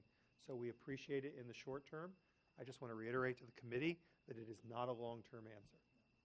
It is not a long-term answer. And so, but thank you, because in the absence of that long-term, of finality in terms of pieces of that long-term plan, your department are really the people that have helped us accommodate students and provide the kinds of learning environments that we want to accommodate. So thanks very much. And I also appreciate the fact that, number one, the emphasis on energy efficiency. We talk about it, it's important to us, so thank you for prioritizing that. And I appreciate the discussion of the kelvins of the various color spectrum of light bulbs at this table. I think that's a new one for me. But in all seriousness, the work on boilers, the work on the LED lights is really important to us. And I especially like how you've changed, or not changed, how you've differentiated between sort of long-term things like roofs, which need to last decades and decades, and what kind of work needs to go into those, versus things like, with a new coat of paint, this room at Devotion will last us a few more years, so that we're not over-investing in things that are going to get torn down in a couple of years, but really prioritizing and optimizing where we put those capital dollars. So thank you for that. I will note the number of windowless offices and 3 people crammed into that tiny little room. That one was amazing. It'll be interesting to hear from our educators if they are able to get the work done that they need to get done. But vice principals clearly interact with students a lot, and to have a small, long office with no windows to be able to interact with students regularly, it's just going to be a challenge. So anyway, thank you. Welcome. All right. Okay. Have a good night. Thank you. All right. Moving on, the Massachusetts Accountability and Assistance System Level Determinations. This was something that was discussed at great length in the Curriculum Subcommittee meeting. Ms. Charlepski, as the chair of that committee, will report out on it. Ms. Charlepski? It's a mouthful. The Massachusetts, it is truly a mouthful. I will be brief on this because I think it's important to understand that this is just one measure that we as a system use. If we were to talk about our performance in general, it would probably take a couple hours. This is just one measure of MCAS and the state's way of categorizing students. I'm going to start out with, and please bear with me if you've read this already. The Boston Globe on Monday, September 29th, had a front-page article. And I'm just going to read the first 2 paragraphs because I think that sort of sums up what this is about. Fewer schools win top rating.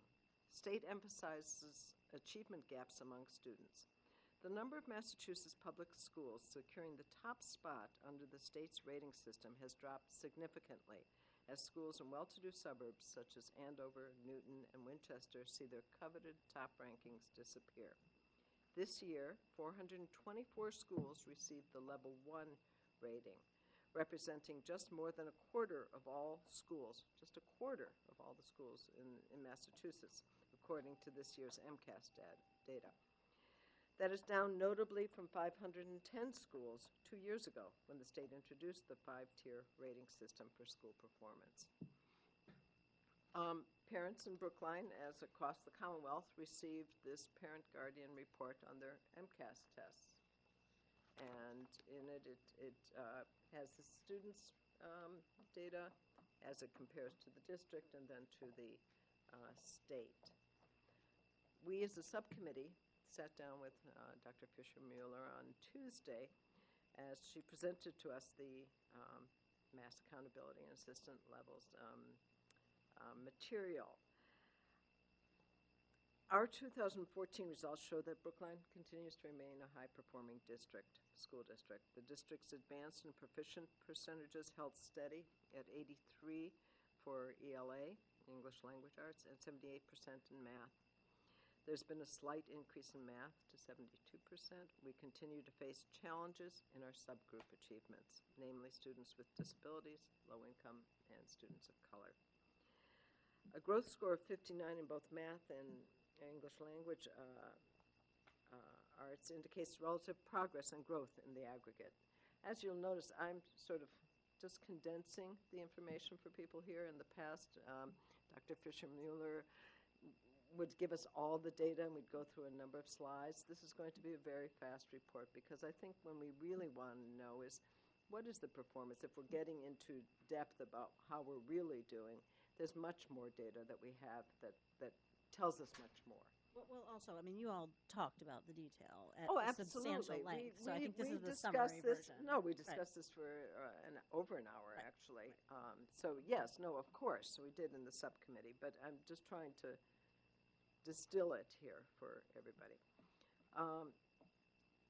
The reason that we now have this system, the Mass Accountability and Assistance System level determinations, is that Massachusetts in 2012 received a waiver of certain aspects of the federal No Child Left Behind Act, and if we remember this, but through the waiver, DISA unified state and federal requirements to tailor the accountability and assistance system to focus supports for the state's lowest performing schools and districts. Massachusetts replaced the NCLB goal of 100% for proficiency by last year with the goal of reducing proficiency gaps by half by the end of 2016-17. So there's another 3 years. All Mass schools and districts are classified into one of 5 accountability and assistant levels, with those meeting their gap narrowing goals in level 1 and the lowest performing in level 5. And performance is based on a 100-point Progress and Performance Index, PPI. There's a lot of new acronyms that come out of this, too, as we learned at our subcommittee meeting, PPI being one of them, which the PPI is based on 7 indicators, including proficiency gaps in English language arts, math, and science, growth in ELA and math, and dropout rates and graduation rates. In addition, Massachusetts uses percentiles to help focus supports on the state's lowest performing districts. So what you see here is Brookline's results for this year. And as you can see, we have 4 level 1 schools and 5 level 2 schools. One of our schools, Baker, went from a level 1 to a level 2, from a level 2 to a level 1 school. And we're looking into that right now to see where the differences were. That's sort of something that we're examining. After the discussion of the levels and percentiles, this curriculum subcommittee, Dr. Fisher-Mueller presented to the curriculum subcommittee examples of student learning data that the school system is generating across the disciplines and grades, and that's what I was talking about before. This is sort of more in-depth and more accurate information that can help us to help children achieve. This included elementary and math and world language assessments that we are doing, level literacy intervention, and the benchmark assessment system that we've talked about in the past. MCAS item analyses and high school physics tests. The value of the discussion was to emphasize how the public schools of Brookline really have a rich picture of a student achievement beyond MCAS. And that's something that from the time MCAS first began, we've talked about, that one test shouldn't be the measure of what a student is or what the system can do. That there are many ways to evaluate and to assess student achievement, and that we need to look at those, all the ways to do that. I'm trying to think if there's anybody who was at the meeting can certainly pipe in if there's something I'm missing that was salient, or but I think that's the basic. I mean, I think, like I said in the beginning, we could have a very long discussion about our performance, but that would include a lot more data and a lot more assessments, or we can have this 5-minute discussion.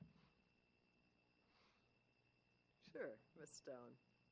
And I probably can't answer the question, so I might ask Ms. Fisher-Mueller, but go ahead. Try me.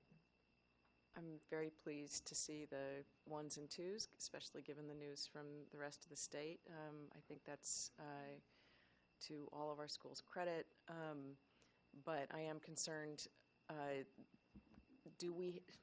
you went over this in terms of our proficiency gap, but it Yes. seems to me that our strategic plan is very focused on our achievement gaps, and which we're now, I guess, talking about proficiency gaps.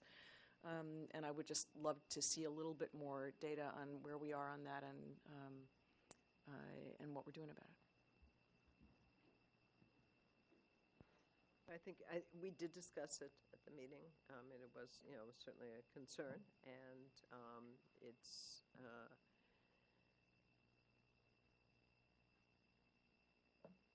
help me, it's Dr. Fisher-Mueller. Dr. Yeah. Fisher-Mueller. So very briefly, this was a report on the state's report on the accountability and system levels, and within that report, I named the areas where we are struggling, which is primarily those subgroups. The state measures what they call proficiency gaps, which is the distance between where a subgroup is in their quest toward proficiency and then where that line is there. We look at the performance differences between the majority and that subgroup. So there are two different measurements. The state uses the word gaps as we do, but they're very, very different. And we continue to be concerned, to question, and to dig deeply into that data to understand right down to the student what is going on and why we're not seeing the learning and the growth that we would expect and want. And if I could, thank you for that. So when we talk about our investments in things like level literacy and the programs that we have been investing very hugely in, and we look at the data on the gaps, how do we have the conversation that puts those things together? What's very interesting is, given our enrollment, as we look at the data in that particular year, we have to disaggregate it and look at the longitudinal data by cohort, because that's what matters, is how students are achieving over time. Regarding LLI specifically, that's in our youngest grades, okay? And we get very excited when we look school by school at that LLI data, and I even showed the committee pictures of that. I can't wait to see the translation of that data into MCAS or PARCC or whatever that next generation assessment will be. And that's a few years out still because of the ages of the kids where we've been doing that work. Is that That's right? correct, and there will be a shift in that test, which is going to have impact on our students' performance. It's going to be tricky. I don't believe that the state test is going to be our measure of student achievement. Right. No, I was pretty sure as well, and we're going to have Yeah. trouble because we won't have the comparables for the same kids, right? So, but Yes. you're confident. What I hear you saying is that you're confident, as I would hope we would be, that our Brookline assessments will be sufficient to capture the impact of the investment that we've made, right? Absolutely, and I have to say that working with Corey Stott gives me even more confidence in that. Not only are we collecting, is she working with coordinators and collecting that discipline-specific data on those assessments, but the way that we're going to be able to look across those assessments and look at multiple variables. So yes, and now we just need the tool to actually do that, so we're not plugging it in by hand. Thanks very much. Good, okay. This year, because of the PARCC test, we were missing data on classes all throughout the system. And I'm wondering if you have any sense about whether the missing data is if that missing data in any way affects overall scores, either in this school system across the state and other school systems. It seems to me you've got these big gaps now, and you're not comparing exactly what you were comparing in the years when we didn't have those. So what I believe very strongly is it does impact our scores. What I can't tell you is which direction, all right? And when I say impact our scores, it's because we're reducing the number of students that are then calculated into that percent. And when you're already working with lower numbers, then it actually has a single student or two change that percentile, 2, 3, 4 points. Thank you very much. We appreciate it. And this, again, is just the top-down view. This is not the bottom-up view of what's happening at the student level, and this is not the presentation to map the initiatives to the outcomes and relative to cost. So, Ms. Stone, to your point, that's certainly an ongoing discussion. That's not, this is our report on the state's report rather than our report on our initiatives. All right, moving on. The preliminary look at the budgetary implications of the Override Study Committee recommendations. Thanks. Dr. Lupini. Thanks. Can I just say to that, though, I appreciate the answer. I actually agree with the answer. But the but to that is, it is one element of what we have to look at when we look at our expenditures on any program, right? It's one element. So you know, as we look at the data that we have back on low-income students, we look at programs that we have that are focused on those populations, and in terms of those scores and other indicators we have, we wonder why. We wonder exactly what's happening there, right, and what changes we may need to make over time as we look at those data over time. It's not just this, it's other data as well. We have other indicators that look similar, and we really need to evaluate those programs in light of that. So, had my 2 cents. Thank you.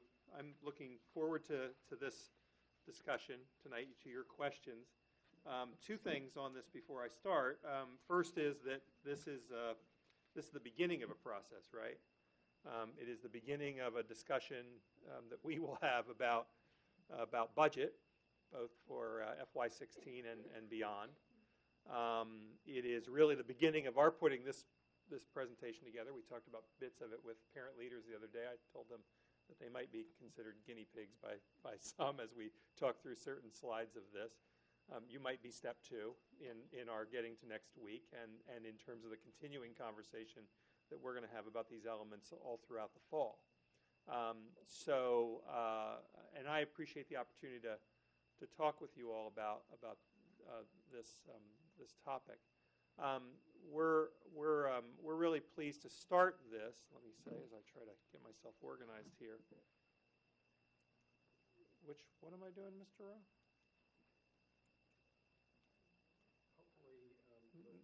No, it doesn't. Just push in for next. Hmm? Push in for next.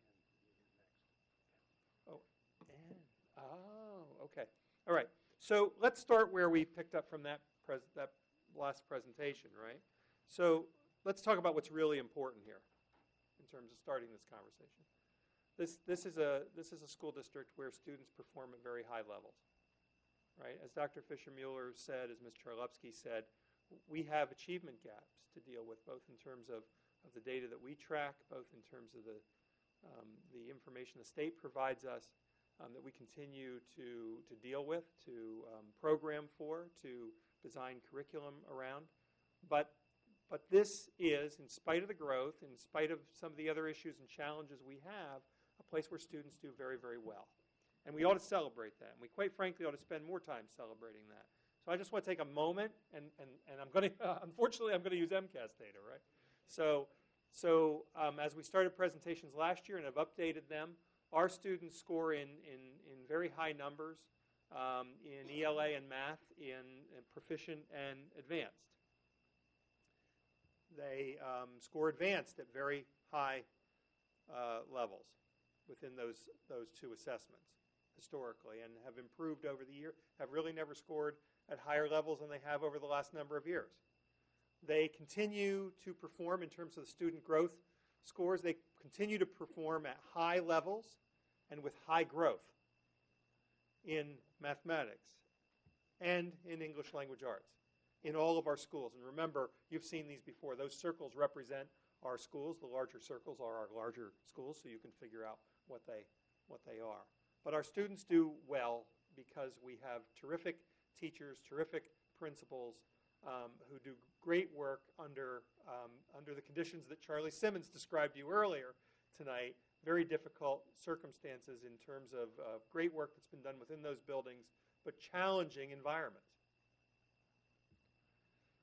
We have a very important strategic plan that we focus all of our work here around. We have core values of high achievement for all, of excellence in teaching, collaboration, respect for human differences, and educational equity. And unlike many places, we actually program around those core values. So when we look at any of those values, those things that we say, this is what we believe makes for the importance of a Brookline education, we build programming within them. So we believe in class sizes. We believe that contributes to success of our students. We believe in early education programs, and we have very significant numbers of students in our early education programs. We believe in inclusive classrooms, and that takes a great deal of work on the part of teachers and principals, and it's not cheap. We believe in the comprehensive high school. We offer a wide array of programming at that high school that some high schools gave up on years ago in this testing, high-stakes environment. We haven't. We believe in program review, the evaluation, the rigorous evaluation of our programs that you work on with us and see each year in terms of those program reviews when they come to you. We have an enrichment and challenge support program that's in one of those program reviews now. Gifted and talented programming in this Commonwealth is not the law. Many districts don't have that programming. We do, because we believe it makes a difference for all of our students. And I won't go through all of them. I'll skip around here. In excellence in teaching, we believe in strong mentoring programs. We take, as is discussed here so often, so we don't live the letter of the law, right? The letter of the law in terms of mentoring says you have to have some semblance of programming in second and third year. You have to have a first-year program for teachers. You have to have second and third year. We have a vigorous second and third year program for our teachers that actively engages them, and we believe makes a difference in the longevity of their careers. We've taken the educator evaluation work to heart. Dr. Allen does an amazing job of having worked with that process, and we have a group made up of a number of administrators and teachers that we met with today that are really taking their charge in terms of helping us improve that model seriously. They're engaged in a survey now with our staff and with our administrators about how we could improve that. Collaboration, we have active extended day programs that we're partners with, and you heard tonight about the Community Foundation and their work around scholarships for Brookline High School students. And we have active partnerships with all of those organizations, the 21st Century Fund, the Education Foundation, Brookline Community Mental Health Center, Wheelock and Leslie College in terms of interns, all of those organizations. In terms of respect for human differences, we have a wide array of programs that we believe meet the needs of individual students within our school. The School Within a School program is widely known throughout the Commonwealth, and many people visit and try to replicate at least aspects of that program. Opportunity for Change, same thing. What may be up there in some other category, but quite frankly could just as simply be there, is the BRIGHT program that I know Ms. Charlevsky knows so much about, and all of you are somewhat involved in. That again is another program replicated throughout the Commonwealth that started here. So all of these things really come from our belief system around what a Brookline education can and should be. I want to mention the last two actually: attention to overrepresentation in special education, where we have a great deal of work going on in that area to try to identify strategies, regular education strategies, to make sure students aren't given an IEP when they don't necessarily need them, when regular education interventions might best serve them. And the diverse hiring profile. In 2 weeks, you're going to hear from Dr. Allen our annual report on how we're doing against our goals of better diversifying our teaching and administrative staff. And so, last year when we first used this slide with all of you, we called these policy choices and cost drivers. I heard them 2 weeks ago called levers. I don't believe they're anything of the sort. I believe they're policy choices that this school system's made. So we have a focus on pre-K to 8 schools. We certainly know that after the last 18 months of discussions about that. We have a comprehensive high school. We value class size. We think early education programs are important. We think neighborhood schools are important that people can walk to. We have a broad array of athletic programs, certainly more than many high schools of this size.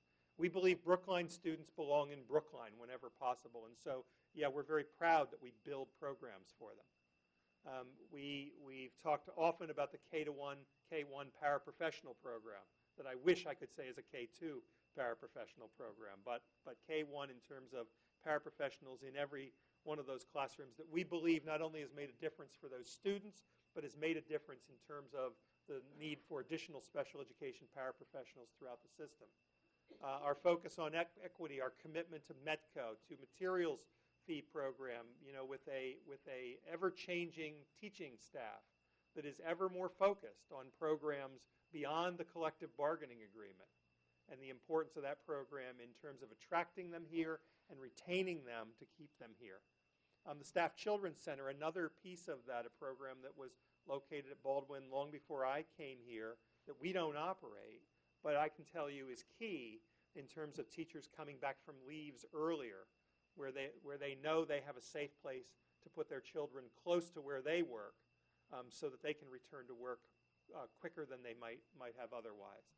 Extended day, inclusive classrooms, our regular education interventions, math specialists, literacy specialists, Dr. Fisher-Mueller mentioned that when she was here. The implementation of child study teams, which we believe is really part of the work that we've done in special education while it's a regular education strategy a number of years ago. And the 4+1 program at the high school. All policy choices. So current issues, we talked about some of these already tonight, right? The continued work on our strategic plan, because it is a focus that we build budgets, that we build everything that we do here around. Our capital and operating plan, I'll leave it at what Mr. Simmons did in his presentation in terms of talking about space, although I will talk a little bit more about enrollment tonight. Our achievement gaps, opportunity gaps, the state calls them now, right? So those gaps exist here and become much more important, because what we've said to you and to any other group that we've been in front of over the last 2 years is that not only are we growing as a population, but the population is becoming more diverse. Our student population is becoming more diverse. It's not just a growth in terms of numbers. It's a growing in that diversity. I'm actually going to show you some updates on some numbers I showed you 2 weeks ago that I think prove the point. So the shifting demographic profile, which an increased need for differentiation. One that I didn't mention much, but except I mentioned this in terms of our number of students referred for ELL, but the growing need for a real focus on translation services in this district. I use the expression once in a while, forgive me, with our senior staff that many things that we do in the past when we were 5,000 students, we were able to do, and they functioned like a mom and pop store. And the time for those kinds of things is over when we're closing in on 8,000 students. And this is a great example. Translation services were done rather off the cuff. They were done in a rather not a terribly organized manner that you might see in a Framingham, in a Boston, in a district that really has significant numbers. Well, guess what, folks? We have those numbers. And so we're in the process of focusing on that and how we provide the materials that we distribute in a manner that is in the language, the first language of the family. And residency issues, which we've spent a great deal of time last year talking about. Special education structure, our management structure, the programs that we offer. You heard 2 weeks ago that our number of out-of-district placements was at 61 students, right? Much lower than we were in 2004 when we were a much smaller school system. That's one part of that story, right? The other really important part of that story is we believe that those students are placed in better programs here in Brookline. That's not easy. That requires building quality programs, working with parents around the quality of those programs, ensuring that we maintain that quality, right? So people who look at the reduction in out-of-district numbers as a budget issue are barely getting 50% of the story. The story is really the quality of the programming and the work with families in terms of those students being able to attend school here. Reallocation of classroom professionals that we've talked about, and the growing focus among our staff around mental health issues that they're encountering in the classroom. Collective bargaining, I'll leave. We'll touch on it a bit here later in the presentation. And then the federal and state mandates, and I actually didn't want to go to another slide, so we just listed some of them that we deal with. That was supposed to be a little funny. So Common Core and Park, educator evaluation, bullying prevention, student discipline, a new one that we're dealing with this year. Thank you to the policy subcommittee for their great work with us on that issue, and retail are just some of the things that our staff members are dealing with and that are cost drivers in some ways for us in terms of programming. So this is you've seen this model before, so I'm not going to spend much time on it. This is the new dollars required. This is the OSC presentation from April to the advisory committee. It talks about what these numbers might look like at 1% collective bargaining and at 2% collective bargaining under a certain set of assumptions. And again, I won't go through all of those assumptions, but you'll remember that it focused on some assumptions in terms of steps, right? Some assumptions in terms of special education costs, annual special education costs, and in health insurance, a 5%, which is not a number that we've been at in the last number of years, particularly since we went to the GIC. We've been significantly below that 5%, but that's the assumption under which this model's built, because every model requires a set of assumptions. So, and you'll recall that under the presentation that was made, I think, a couple of weeks ago, that an examination of the Group 1 recommendation and Group 2 recommendation showed a variance from our model. It was characterized that evening as an ask. I'll characterize it as a model. So we put out a model in terms of being very formula-driven for the most part, in terms of some areas, given certain assumptions in terms of student growth that we might need in terms of guidance, administrators, and other areas. And I'm going to go back through a couple of those tonight. But these were in the two models, the variance from those models. We've taken that and looked at what might a different set of assumptions be, what could it be, and then I'm going to take you through some reasoning for changing, at least in terms of modeling here tonight, some of those assumptions. So we've said there's those gaps that those models begin with, and what if the collective bargaining for that 3-year period were 2% instead of 1%? And I'm going to get to in a couple minutes why I would suggest this 2% instead of 1%. We've added, just for discussion purposes, what if that was 2% for FY15 as well, and then factored in something that I know you're all acutely aware of, and that is that there's $1 million of one-time reserves in our current budget that needs to be dealt with somewhere in here. And it leads you to a different examination of that gap. So I want to drop back now and say that one of the things that we've done in terms of some of our beginnings of some new modeling is we've changed our enrollment assumptions. Surprise, surprise. Because in the last 3 years, we've been over considerably over that 630 that was used in all the modeling that was done during the last year. And in fact, I believe it's 3, 4, 5 of the last 6, right? Classes are over 600 students. The last 3, I believe, Mr. Rowe, you told me averaged 659. Is that right? So the last 3 groups averaged 659. So we've started to go back at our model using instead 650 students. Okay? But to be, pardon? That kindergarten is 684. Thank you. Yes, that's kindergarten 684 today. So we've used 650 for that model. And again, just to speak the class size for a second, this is, Mr. Rowe has shown you, we showed you 2 weeks ago, average class sizes and what we are now. But this is another way of looking at it in terms of the number of classes that sit at each of those points, right? Numbers of classes at 22 students in terms of K through 8. With FY05 compared to FY15, there has been a considerable shift, I think we would all agree, to the right there. There are many more classes in those larger numbers than there were in FY05. And so this one's rather interesting because you know from our discussion 2 weeks ago that one of the things that we saw this year is a decline in the enrollment in grades 4 through 8. And I understand that some people would like to make something of that.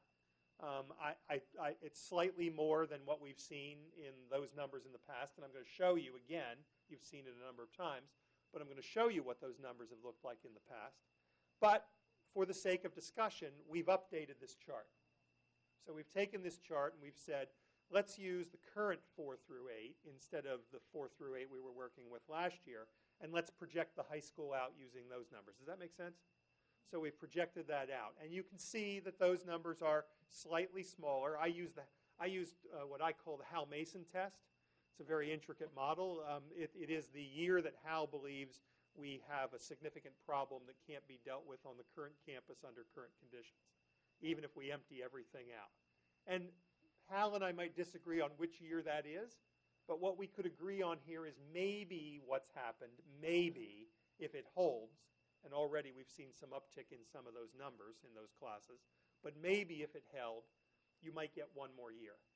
You might be able to get one more year in the existing building, again, assuming that you could exit adult and community education, you could exit that EDCO program that we were talking about earlier, you could exit a number of other functions that are currently housed in the high school building, possibly.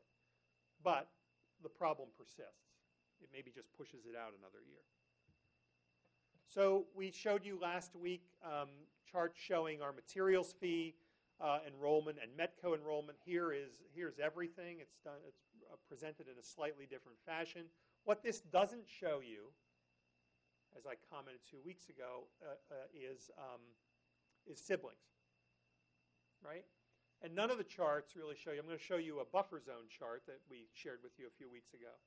What they don't show you is siblings, and it doesn't show you when students were assigned.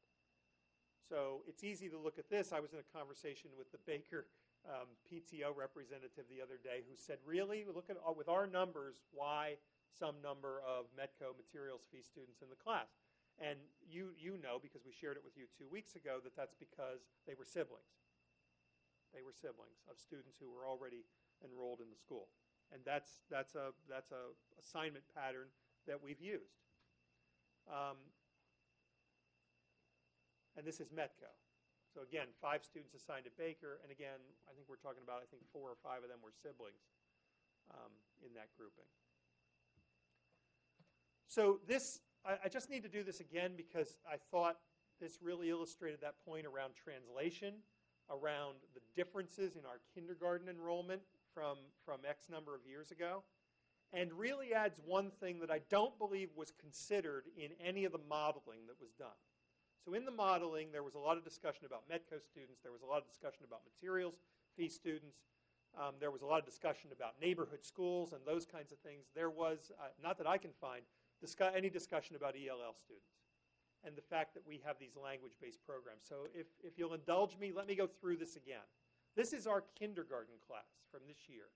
256 of those 681 students who were with us on September 12th were referred for a home language survey. That means that someone saw or reported, including possibly the parent, something that said we ought to have a home language survey here. Of those 256 students, 161 required a language assessment. Of the 161, 154 required ELL services. 154 of the 681. And again, these are all continuations of an increasing pattern that we've seen over the last number of years. So not only are we growing, we're becoming more diverse. This is one example of that diversity. Of the 154 students, 70 speak a language other than that of one of our language-centered programs. And again, for people watching this, those language-centered programs exist at a number of our schools. They serve, at those schools, they serve students who speak a variety of language, but they have a focus. So at the Devotion School, that's the Hebrew language. At Runkle School, it's Spanish. At Baker School, it's Korean. At Lincoln and Lawrence, it's Japanese. So those are language-centered schools with a focus on those languages because those are our largest language groups. So 70 spoke a language other than one of those languages, 70 of the students. And what's not clear here, but I want to make sure you understand, is they are in an ELL program. Probably at their home school. Probably at their home school, because every school has programming.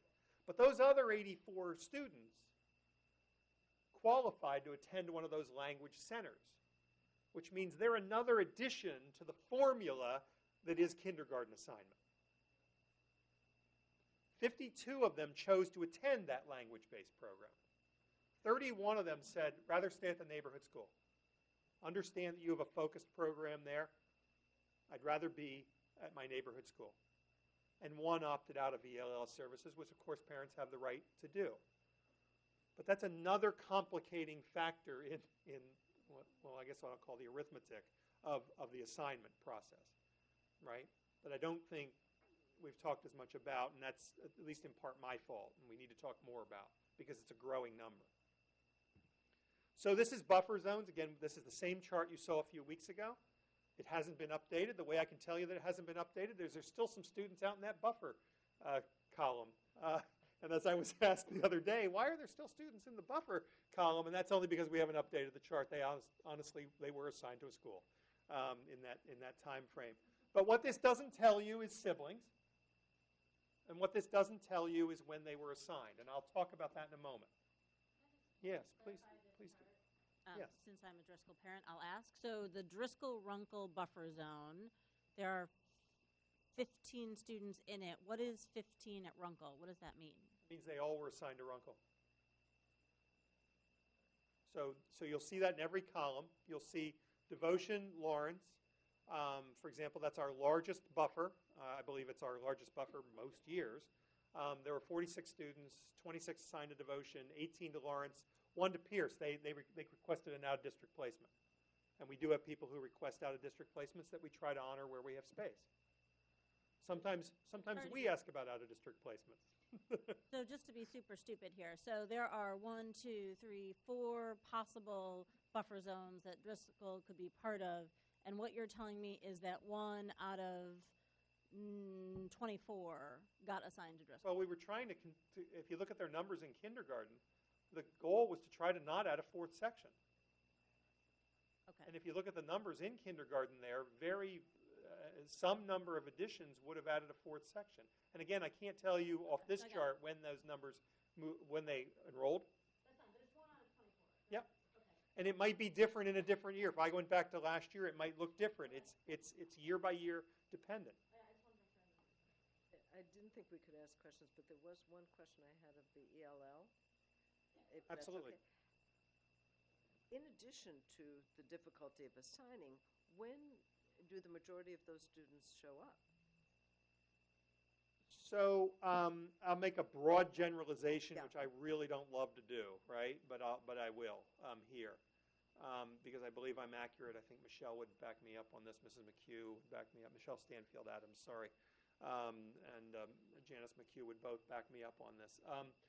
You know, we tend to see, and it's one of the complicating factors that we're now dealing with, we tend to see more of a summer move-in among students whose families do not speak English as their primary language. Summer can mean any time between when we do our assignments, May 15th, we've backed that up to. There's a slide that shows that, and September 5th, right? It could be any time in that time frame. But and just you didn't ask this, but you gave me a chance to say it. It's really one of the complicating factors in that screening process. So what I showed you there involves a tremendous effort on the part of Mindy Paulo and her staff in terms of screening, because all of that involves people. Everything you saw there, every step, involves people. And our teachers don't work during the summer, but they do the screening. And so when you get most of that population in the summer and teachers don't work, we have a schedule for them, but we get held up in the assignment process waiting for teacher availability and screening. Remember when I said earlier we're going to have to start thinking bigger? Here's an example. Larger systems that have parent centers like we're on our way to, have a screener on staff in that center to do that work so that they don't get held up in their school assignment process. We need to think that way. And naturally we haven't because we've been a smaller system, right? And we're not going to be able to think that way anymore. So did I answer your question? You did. Thank you. And thanks for giving me a chance to say that. So you can see what our largest buffers are and where students were assigned. Again, you don't see siblings. You don't see dates of assignment. And I'll go through some things on dates of assignment in a second. This is what I was referring to earlier. So Peter loves this one, and quite frankly, I love this one. So I can't go back, can I, Mr. Rowe? How? Okay. So this is the conglomeration of lines that show you each and every year, right, of 2002 through 2015, and it shows you what happens to a group of students, a cohort, through those years. And this is those averaged. And while, I guess what we would say is while there's some difference this year in 4th through 8, as I said to parent leaders the other morning when I talked with them about this again,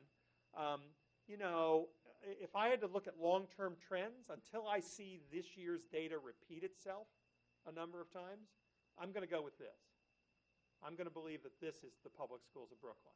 Now, it could very well be that we're going to experience something different, right? We don't know. So I prefer to stick with 13 or 14 years of history. But even if we don't, I showed you what the high school would be driven to look like by the numbers right now, And it's not that starkly different. So that's our pattern of what we see. And again, what we said is your first grade class largely predicts your graduating class. No. Yeah. So this shows a group and says that if you start with first grade as of 100%, we know that, for example, and we see it every year, our kindergarten ends up is smaller than our first grade. We have a number of students who come for first grade. Right? And so our kindergarten number, and by the way, this has been true no matter how large our kindergarten number was. We've seen some part of that percentage, that 7.7% difference. Right? So what we know is first grade's larger than the kindergarten cohort. And then what we've tracked from there is what those groups look like from there. Again, historically, we've seen a slight uptick even in the second grade. Much smaller. And then you see historically that in this district, and we've seen it, and by the way, this is true at some schools more than others, we've seen a dip in those middle grades, right, which tends to come back in 9th grade. You'll notice that there's actually almost a 1.2% increase from 8th grade to 9th grade. Again, I'll remind you that the people who did your master plan said in those meetings, Ms. Terlepsky will remember, she was part of that group. Ms. Stone, I believe you were part of that group. Mr. Pollack was part of that group. They said that's unheard of. That doesn't happen. Happens here. Those upticks between 8th and 9th grade. Now, we've not seen near the degree of them in the last 2 years. We've seen increases of 5 or 6 students one year. I think it's 1 or 2 this year. But that's history, right? That's 12 or 13 years of history. And then your senior class tends to be 98.5% of your first grade class on average over that 13-year period. So, okay. If we're allowed to interrupt you. Please. I think you said last time you talked to us about the drop in 7th and 8th this year, that we were doing some kind of an exit So analysis? thank you for that. We're not there yet. We are looking at data on that. 8th grade is our most, I'll call it right now, our most interesting, in that almost 50% of the decline happened at one school. That's the other thing I was going to ask about. Devotion school. In other words, let me put numbers to it. 14 of the and again, it's hard to say 14 of the students because it's not 14 of the students, right? There were students who left and there were students who came in, even in that group. But a drop of 14 students out of a district drop of 32 happened at one school. So we're focused on that in particular, and the other grades don't have that pattern. So we're right now looking into it. I will say very, very preliminarily, at least in that 8th grade. She's not here. Corey left. Yeah. One of the things that she said is that there was an exit of Israeli students that this year was not replaced. Normally is. We don't know why. We have some work to do in that area and to really nail that down before we come out with any real findings. But again, that's only the 1 grade. Okay? You're welcome. So the other area is the 1%. So we put forward the 1% as a model. I think we were quite clear in all of the conversations that we had about 1% being a model that you could build any percentage that you wanted to off of that. So what we've done and provided you with here tonight is what's happening in other school systems, right? What's happening in other school systems as we consider what the right kinds of numbers to build into modeling and discussion going forward. And you can see that it's pretty clear that the predominant model here in terms of school systems is a 2%, right? And again, I'm not suggesting anything for the group that's doing collective bargaining. I'm certainly not going to get involved in that discussion. We're talking about budgeting and modeling and those kinds of things. You will see some differences. There's a Cambridge number at a 4%, although there were changes in the health insurance premium share there. And there are others, and quite frankly, we don't know. Someone who looked at this today said, well, I look at Weston and I see a 2 and a 1.5. And we just want to be really clear. We don't know whether that was a 2-year deal, a 3-year deal. If it was a 3-year deal, what happened in 13, 14? So we don't know. We can certainly find out. But we believe it's pretty clear from this that one could advance the case that you should be building models and looking at models based on a 2 as well. So 2 suggestions we would make as we begin to look at this going forward are really that the student number at 630, by the way, as I recall, Mr. Rowe, changing to 600 in the year 2020 is not a great model for us to be using going forward, and that 2% is probably a good number to be working with as well going forward in this modeling, and probably a better number based on local market conditions than 1. So I just wanted to put this in to point out our history on collective bargaining, and I want to point out in particular that, and I know we are in close contact and work carefully with the town, and since FY10, it's just worth noting that the school department has actually had 2 zeros in collective bargaining agreements, one in an agreement that was the 10, 11, and 12, and one in this most recent agreement in FY12 that was a 0, 2, 2 in that agreement. So just for some history in terms of what's happened here in terms of collective bargaining, those are the numbers. In terms of school spending, this is up here just to point out to you again that we are still at a per pupil expenditure at a lower number than we were at in FY10. While we've grown slightly over last year's, over FY12 and FY11, that number still trails FY10. And Mr. Rowe, it was the FY09 number that takes into account the 08 override. Is that right? That's correct. Okay. So again, I said earlier, what were called levers in the presentation that we saw two weeks ago, our discussions have been, my discussions with you historically have been about those being beliefs.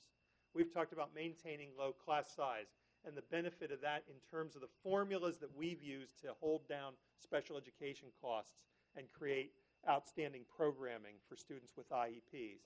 We've talked about the commitment to METCO and the diversity of this population.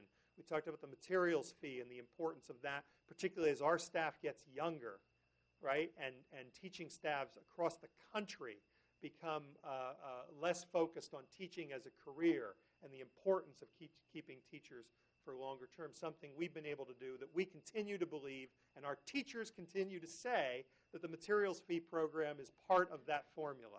And the focus on neighborhood schools and the value of those buffer zones and the way that we've been able to use them. And again, I would point you to this year's kindergarten, where we showed you a chart dealing with September 12th numbers that showed a range of 21 students in some classes up to 23 in others. That's changed slightly since, as we've gone to 684. But that range is still that tight. That happened because of our use of buffer zones and the kinds of strategies that we talked about a couple of weeks ago. Mr. Rowe and I talked about putting a couple of these in here just to show you how formulas and models don't actually work when you're dealing with human beings. So I want to show you 4 different comparisons of groups. These are same student groups. These are same student groups between different grade levels. So this is 6th grade in 13 to 7th grade in 14, where we actually consolidated a section. We had a 15 student drop, and we were able to consolidate a section at Baker School, as I recall, Mr. Rowe. But as a couple parents reminded me last week, we do now have 26 students per class. I would say that the way we're able to move students, that happens in some of their classes and not all. So that's one example. So here's an example of 7th to 8th graders where we lost 32 students. And again, we were able to reduce by a section. We reduced, what was the number of sections this year, Mr. Rowe? 3 sections. We took 3 consolidations this year. And this is the one that shows you actually the change by school of the 8th graders. Right. So you see right. 14 down at Thank you for that. So yeah, this shows you what I stated earlier. That a good number of the student decrease in this class was at that school, and we were able to consolidate again a section here. So here's a section, 1st to 2nd grade, where we grew by 8 students and consolidated a section. So the pure mathematical model doesn't actually predict where you're going to be able to do this. This happened at Devotion. It happened because of a difference in the room utilization. Right? Last year we used a room that some people would look at and say, oh, but you only had 15 in the class. Well, we had a room that at best would hold 17 or 18 students. It is, to me, the poster child for the substandard classroom discussion. But we were able to use the rooms differently this year, and we were able to consolidate, even though the district grew in terms of numbers. And here's a 24-student decrease in students that didn't allow us to consolidate at all between 5th and 6th grade. So it's not as easy as looking at the numbers of increase, the numbers of decrease, and saying, there should be a consolidation there, there should be an addition there. It doesn't work that way. So what did we do in terms of those assignment strategies? Well, we think chief among them, we created the Office of Student Affairs. We centralized registration and residency functions, leading to improved client services and budgeting efficiency. We delayed initial assignments until May 15th this year. That's as late as we believe we can go with initial assignments and still have parents and students be able to access their elementary schools before the end of the school year. We clarified materials fee eligibility and assignment. You may know, among other things, that we've now gone to a yearly agreement. And we made some other changes within that in terms of clarifying some language around special education assignments, particularly district-wide programming and out-of-district programming, to make sure that what we believed about those programs was actually reflected in the contract, and so everybody knew exactly what the conditions were of the program. We delayed summer registration assignments until mid-August. So anyone after that May 15th, we took a breather. We said, great, everyone now gets to go to their kindergarten orientation program.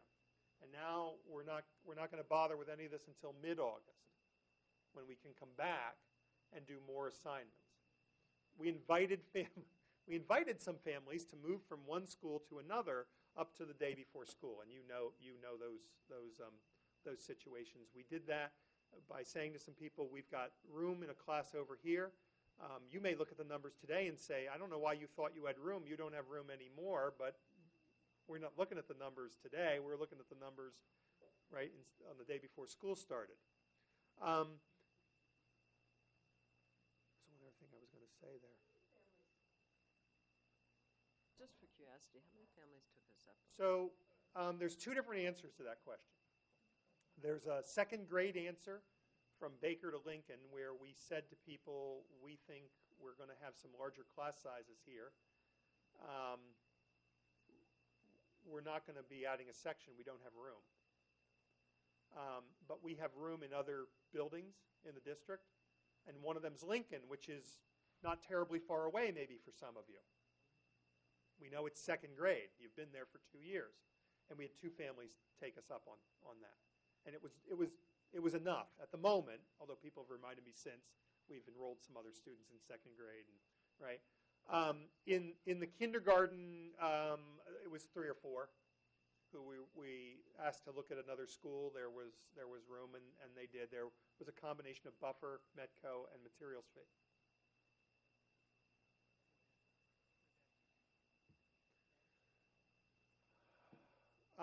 So this is that. So I was asked to sort of characterize all of this for next week by the chair of the Board of Selectmen, and as I look at this today. And I want to reemphasize that here because, again, of course, the discussions about budget development will occur with this group over the next few months. What I'm presenting next week is merely how the superintendent is looking at this today.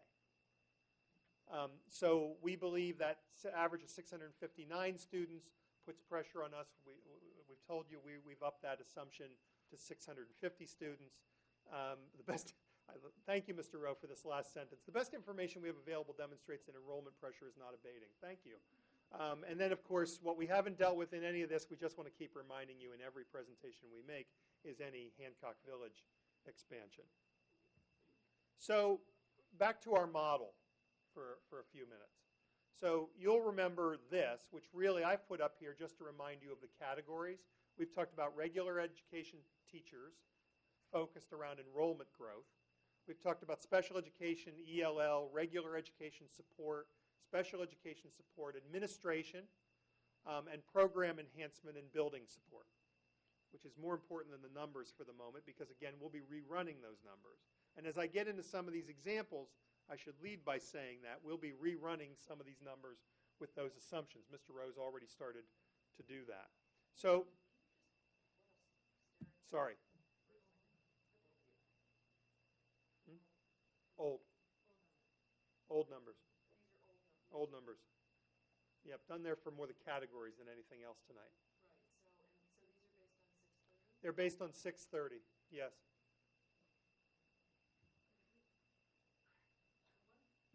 One thing that stands out, why are there 2 dashes in FY21 without any numbers? It's because we don't grow. When we reached a certain number, remember the assumption there, Mr. Rowe, correct me if I'm wrong here, but the assumption there was 630 followed by years of 600, and there became a certain point there where the enrollment of the elementary schools didn't change. Another interesting one like that is look in FY20 in the high school. I mean, these are interesting just for this discussion, right? So you see a very small number there that followed a very large number. Well, you can actually track this back to the classes. That $824,000 is driven by that class of 680. The class after is 500 something, and so it didn't drive much of a change. I get it. Okay? Thank you. You're welcome. So again, these are here for illustration purposes. I've chosen a couple of them just to remind you of how we modeled this and how we will go through modeling this with you again.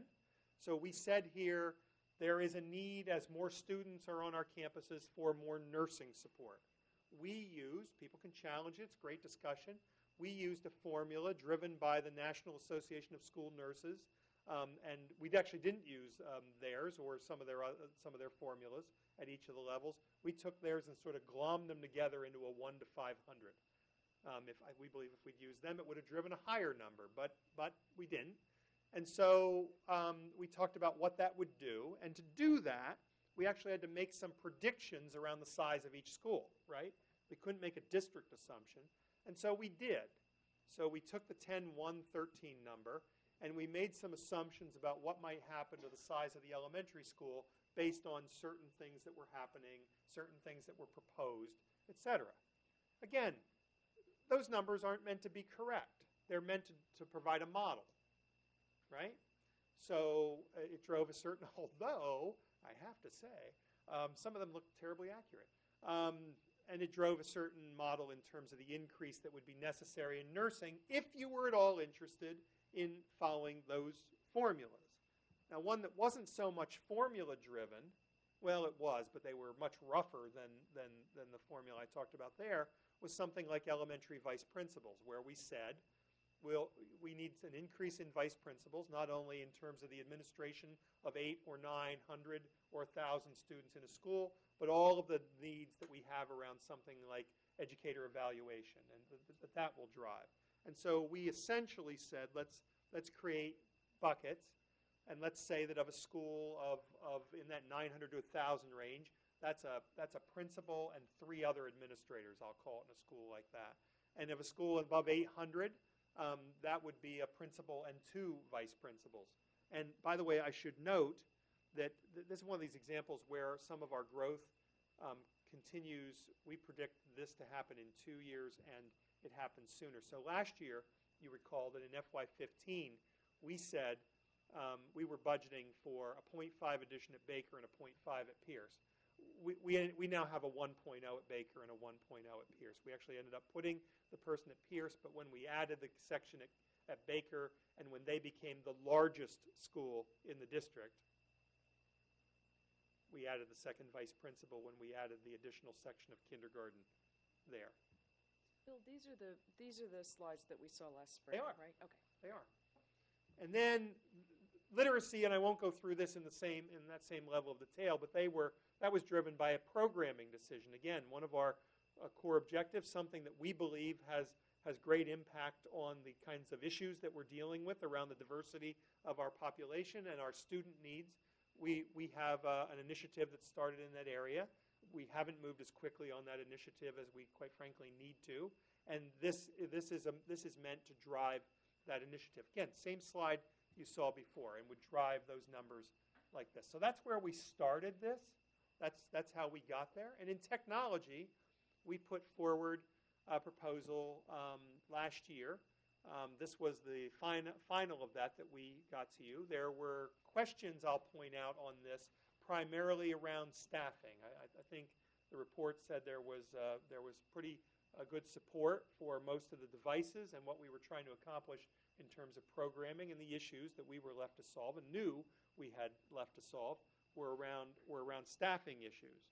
And so I just want to speak to that for a moment. Here's the rest of it that was in the capital budget. So, and I see Kevin's here, and I'm really glad that Kevin's here. Kevin's been a great partner for us in this work. So we believe the work around that staffing component of this is really focused on the town-school partnership framework. And the work that we've been able to do in terms of the CIO. And remember, the CIO is really part of that partnership that we have. So I think this second sub-bullet under create a 21st century learning environment is really the one that I'd like to sort of lead with, which is to minimize new expenditures on personnel. We're not prepared to give numbers off of that 175 each year from FY16 to 17 to 18 to 19. But I think there's pretty universal agreement that we may be looking at numbers that are not that significant as we complete some of what this particular slide says, and that is to modify, adapt functions and roles of existing staff. And that's really the conversation that's going on now, is who are the people we have, what are the roles that they're in, how do we modify those roles to get to what we need to support that technology plan. And also minimize new expenditures on personnel in terms of the instructional and assessment pieces of this and creating operational efficiencies. And what we're really pleased about is that Kevin's so involved with us on that and taking a look at that number of people and the people who work with both of us, town and school side, and figuring out exactly how we maximize the use of those positions going into this plan. And that's one of the key things we'll be wanting to talk with you about in these next couple of months. A big issue for us, and I know for Mr. Stokes, is this last bullet of ensuring student data privacy is a primary objective of ours. And so we have a number of initiatives around student use of technology coming up, and that's been a key focus for us in that process and will be as we move through this. So for tonight, what are our choices? So as we go into this, we believe there are three main categories and then a fourth that sort of takes those three and puts them together, right? So we have the option not to fund programs, initiatives in the model because in terms of the numbers that we're looking at, given the assumptions that were used or the assumptions that we've put forward that we believe are reasonable to look at, we have a gap. If those are the numbers, we have a gap. So we can modify the desired ratios. I said to you a nursing ratio of 1 to 500. You know, you could come to us and say, we need to take a look at a different ratio in that conversation. And we'll tell you the cost of that in terms of redefining that ratio.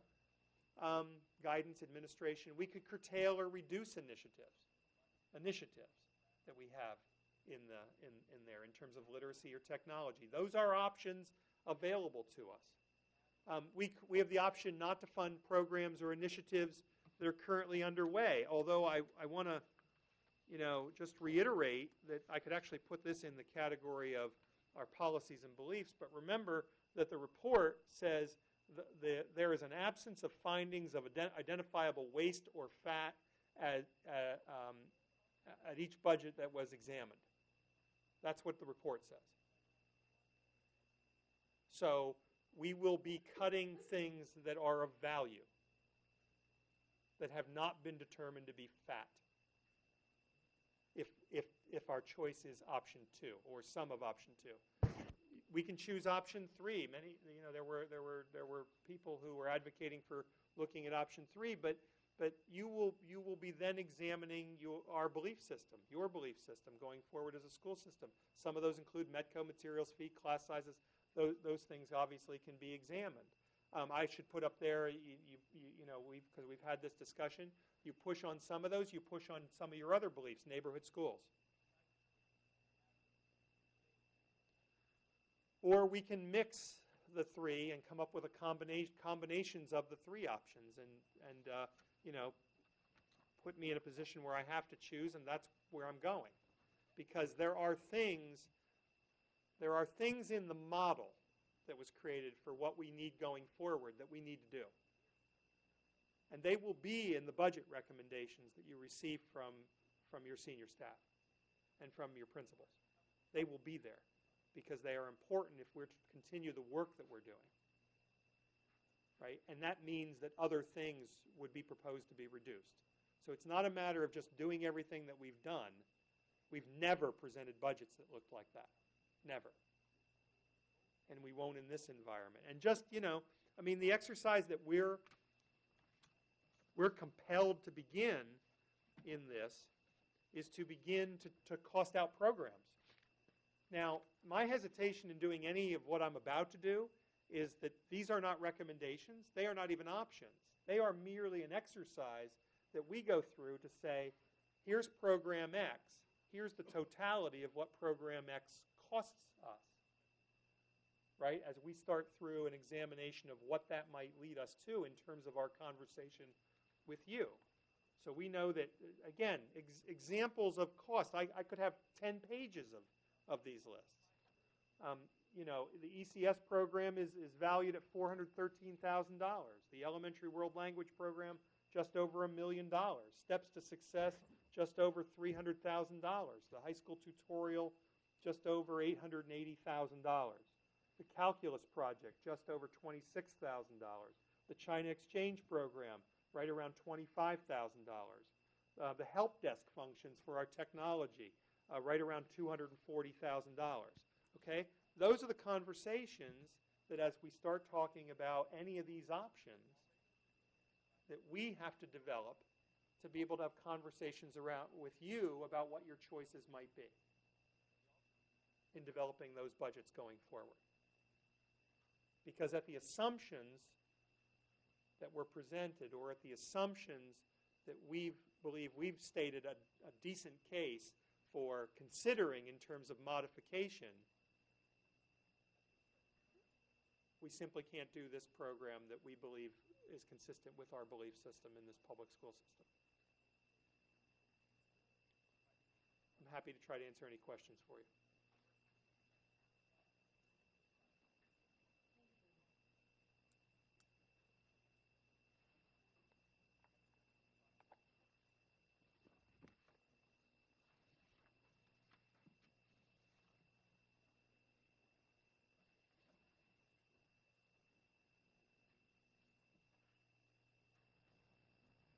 Ms. Charlowski? That's You've not buzzed in really a first? question. Huh? You've buzzed in first? Yes, thanks. It's not really a question. It's just probably one of the most depressing presentations I've heard since I've been on the school committee.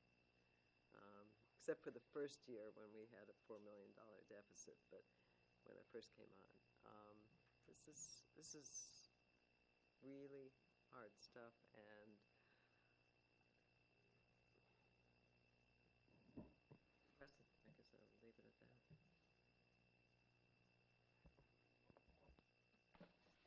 Anything cheerier? Ms. Stone?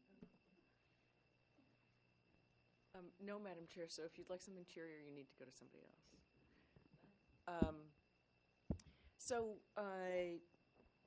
Bill, thank you. I know how much fun it was for you to put together all of this for us. First part was great fun. Yeah. Because it's a great school system. So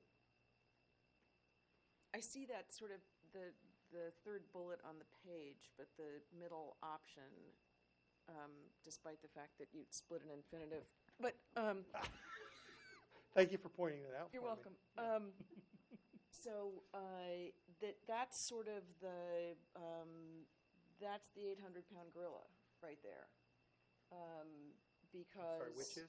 the option not to fund programs or initiatives that are currently underway. Yeah. Which is where we could plug in almost anything. That's where we plug in the elementary music program. Well, I read you a list. Right. Your list, though, It's a very partial list. It was not that long. No, it wasn't. And so I guess my question is, how do we arrive at, in order to talk about our actual options with numbers attached to them? We develop it for you. We develop a full list. We develop a full list as we see it, and then we brainstorm about what the other pieces are that should be on that list of options. And over the next X number of months, we have a full array of the options that are available in front of us. I would add, as well as the cost, not financial, of those options, of actually considering those options. And I would also say, you know, one of the other things that we have to consider in that kind of a conversation is, you know, what are the options within that option, Right. right? So how can you do something different? What does that look like, and what are the advantages and disadvantages of doing that? We're prepared to start all of those conversations. We know that in this model, that's going to have to occur. Again, at the assumptions we've been given to work with, those will all have to occur. Okay. And for something, when we have that exercise, obviously it's not something I would expect you to have tonight. Thank you. But when we, but when we have that exercise, when we do all of that or start doing all of that, just in the sort of round numbers that you gave us for the programs that you described, I immediately started thinking about what are the costs that are being taken into account when you arrive at that number. And the big thing that's been on my mind recently, as we look at budgeting, is the cost of substitutes. Every time we take a teacher out of their regular programmed teaching, there is a substitute of some kind. And sometimes that substitute is another teacher in the school who's there. Sometimes, well, I'm thinking, I mean, it triggered, the China exchange triggered it, because $25,000 for the China exchange doesn't. We're only here talking about staff, dedicated FTE. I understand. But I hear you. Right. But the cost of the China exchange, in fact, is not the dedicated FTE. It's also that we send a full-time teacher with our kids for a semester, and we have to replace that teacher in the schools, right? And similarly, things like, so as we go through. We'll be able to break that out. I can't tonight. Right, no, and I'm Right. not Yeah, expecting, I know I you're not. wasn't expecting it tonight, but I was just sort of putting a marker down about how we talk about the cost to the system. And I know we tend to talk in terms of FTEs, but for example, when we talk about one of my favorite topics, which is sick leave bank, we are talking essentially about substitute costs. And I think we need to figure out a really, really clear, consistent way to talk about those costs and to run them across all of these conversations. So that's just the Agreed. one Thank point you. I make about dollars. Thanks. I just want to reiterate, I'll probably end up saying this 4 or 5 more times. I mean, the danger in doing any of this, because we debated right up to the last minute whether you would actually mention anything here tonight, because the minute I mention anything, I know what happens in this position. You mention something and it's a proposal for consolidation or whatever. No one should take anything that's on that list or not on that list in any such manner. They weren't meant. They were merely what I tried to do more than anything else is illustrate the range of costs. So I gave you some that were very small costs that you might not even be aware of in terms of the FTE costs, and some that are viewed and talked about all the time in terms of their costs. But I would hate to leave here tonight with anyone thinking that those were put on the table as, okay, we're gonna discuss these. That nothing could be further from the truth. Right. I want to focus on the size of the number, actually, because that's what we're going to be dealing with when we look at options. Could you go back to the slide that has Probably not. that has the 1% and 2% and the Certainly the can. differences?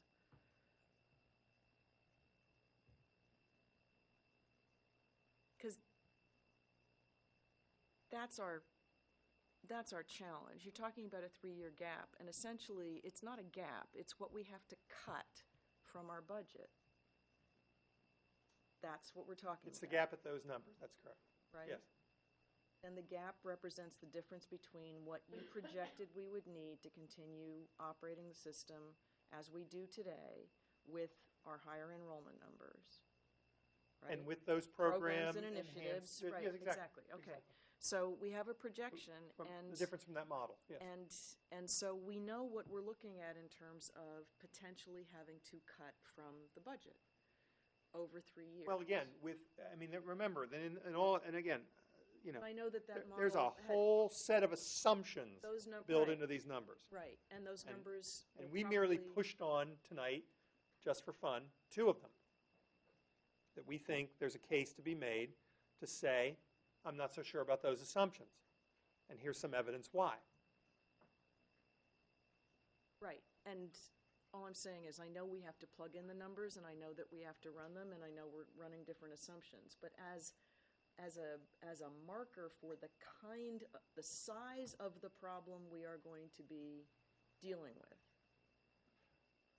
those are the numbers. So I'm just trying to line up with your set of options about what we could cut, what we may be faced with cutting, that those are the numbers that we are looking at maybe having to cope with.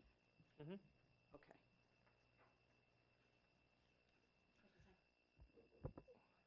I think I need to add, I view this as almost like a quilt with a lot of threads, and you're still starting to pull threads to fill the gap. And we really don't know what the long-term ripple effect is. When you start to cut programs and take things out, you don't know what the long-term ramification, because you can't, it's not like demolishing a house. You demolish it, it's a bunch of rubble, because you still have to have a house in this case. And you're pulling these threads slowly away. You have absolutely no idea what the long-term consequences for students that's about to go through the system. Can I give you one example of that? I really appreciate that comment.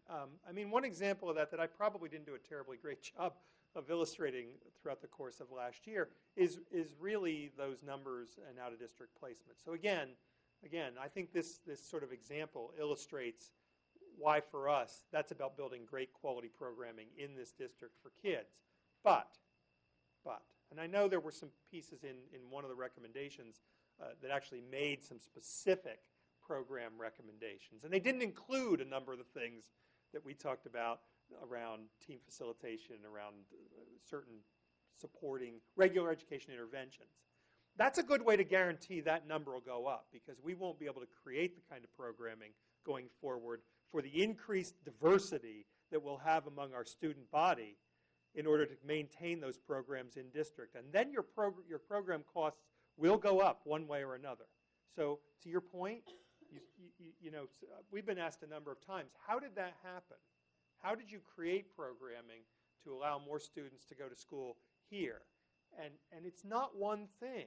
It's a combination, threads, of 10 or 12 things, starting with team facilitation, starting with the work that goes on in the classroom on the part of teachers, and then gets to program building and those kinds of things.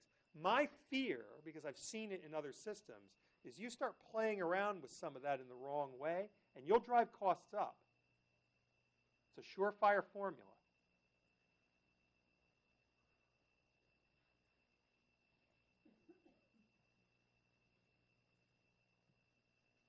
So I'll say a couple things and buy some committee members' time if they want to say anything.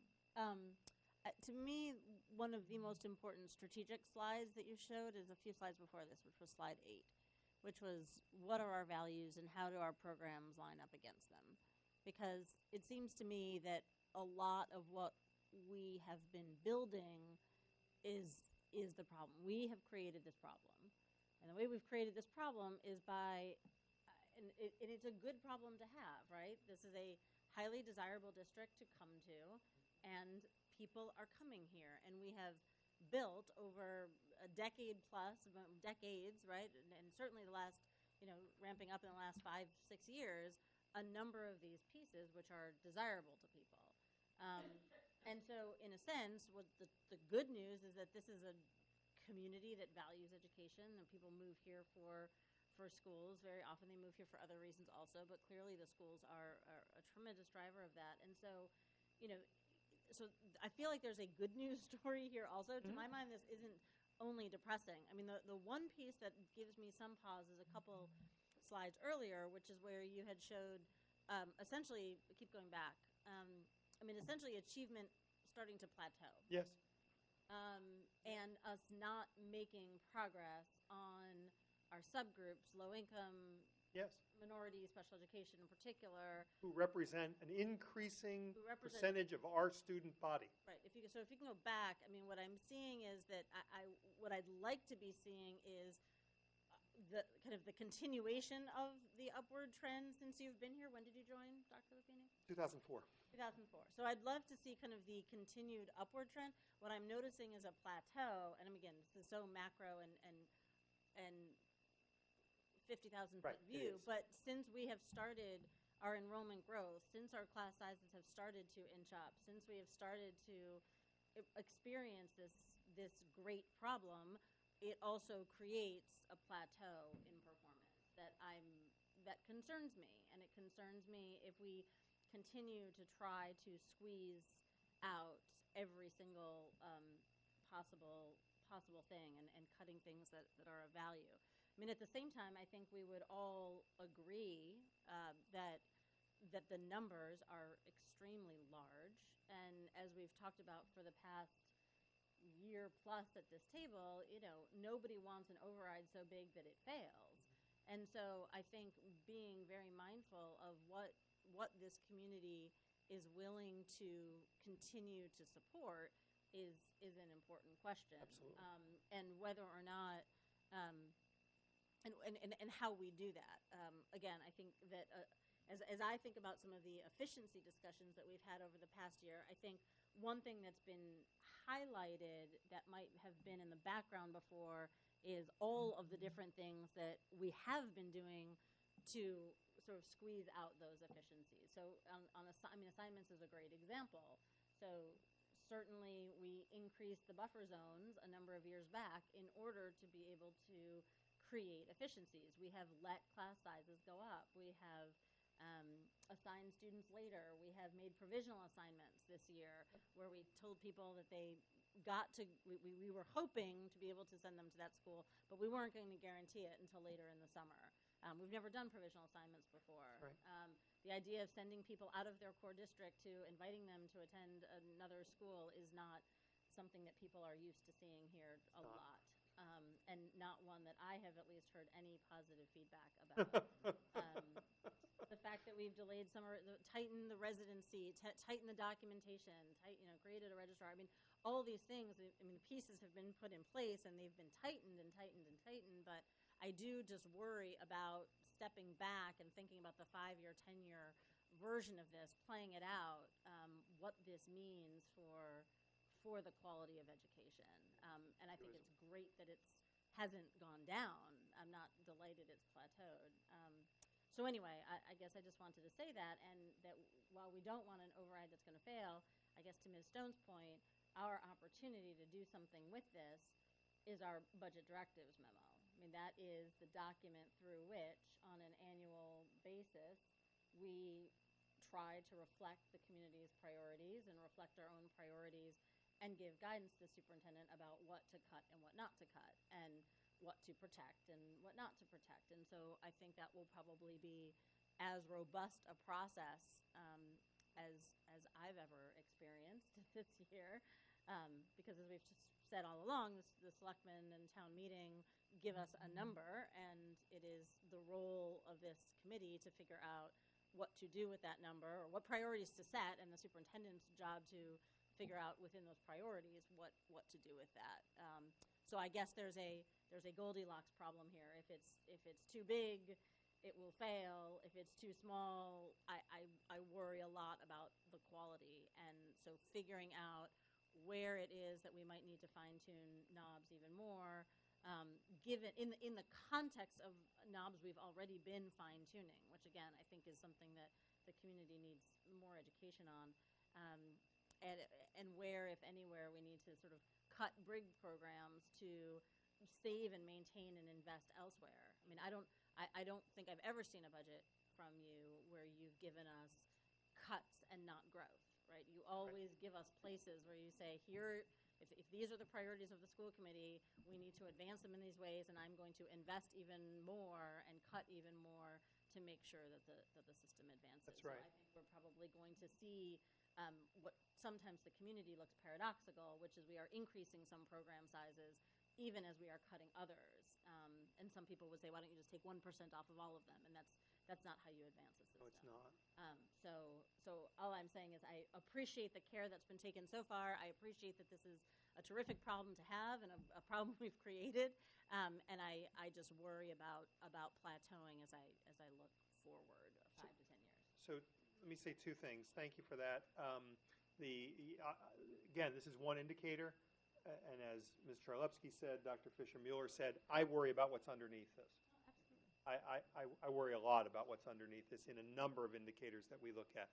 The one piece I didn't mention in this presentation and won't focus a great deal on is the assumption about the town-generated revenue. So the only comment I want to make is that our pretty simple analysis leads us to believe that some of it's double counted. And I'm talking about the school revenue in particular. There are assumptions in there about the amount that could be generated, for example, for rental, for extended days and things like that. And some of that's already in our budget this year.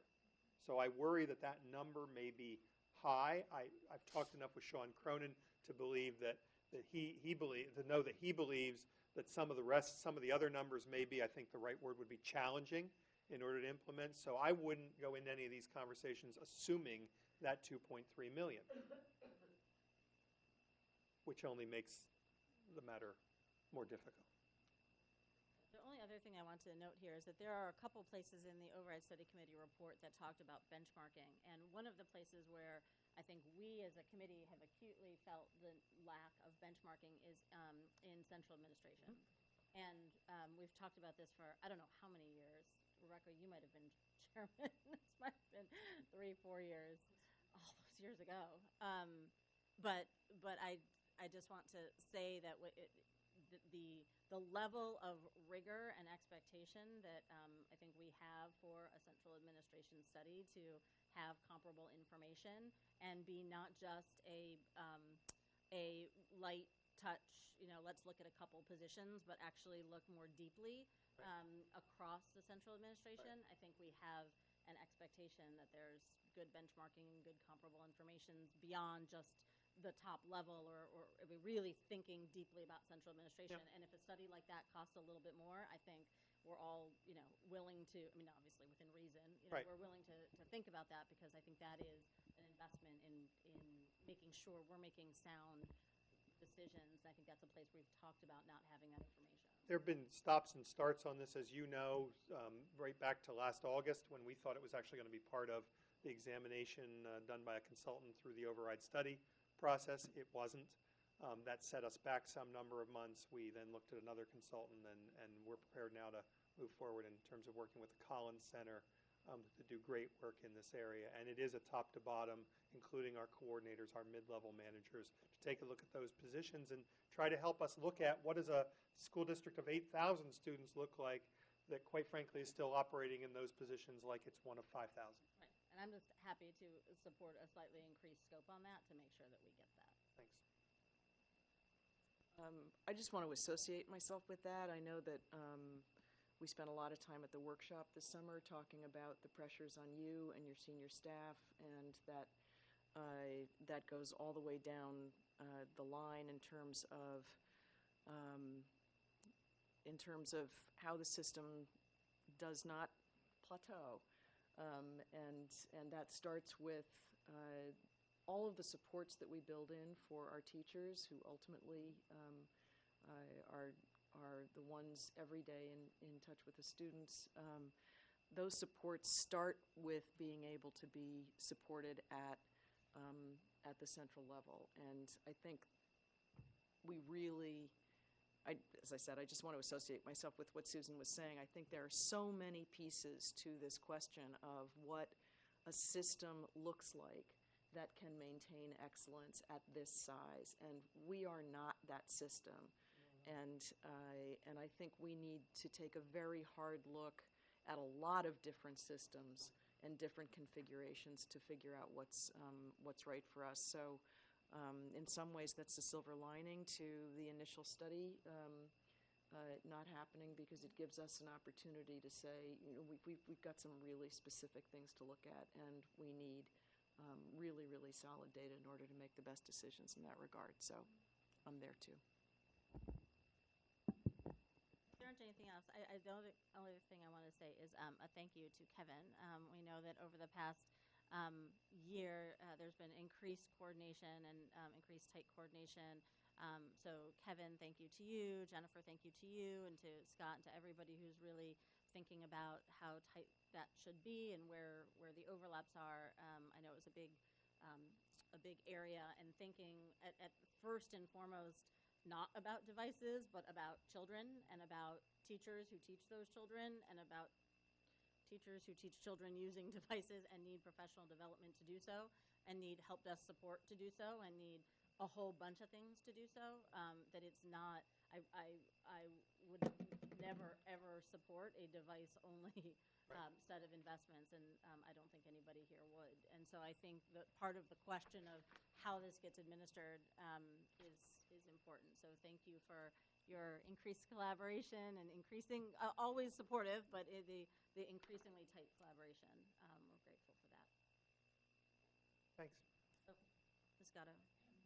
Just one more thing. As we talk about all of the possibilities for reductions, I really want us to keep in mind hidden costs, because you think sometimes hidden costs are obvious, but they're not necessarily, because we're talking about children and we're talking about staff. So if, for example, you were to cut a nurse, or to cut back the number of nurses in the building, you always have to stop and think, all right, what happens if there's an accident on the playground and there's a kid who's just kind of sick?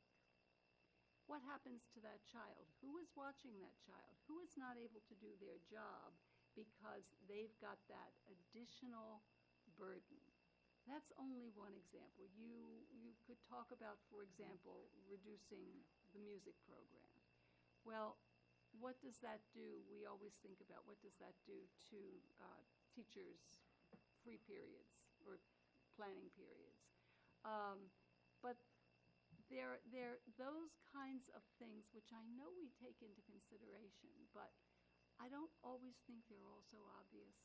And I think that the hidden costs for the children and the teachers working with the children are often the last things that occur to us. I don't mean that we don't try to think about them, but sometimes we don't even realize what they are.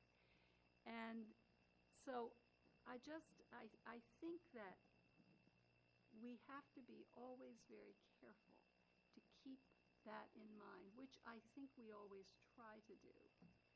But I'm not sure that some of the things are so obvious, and you find out eventually that things that you have done didn't come out the way you expected.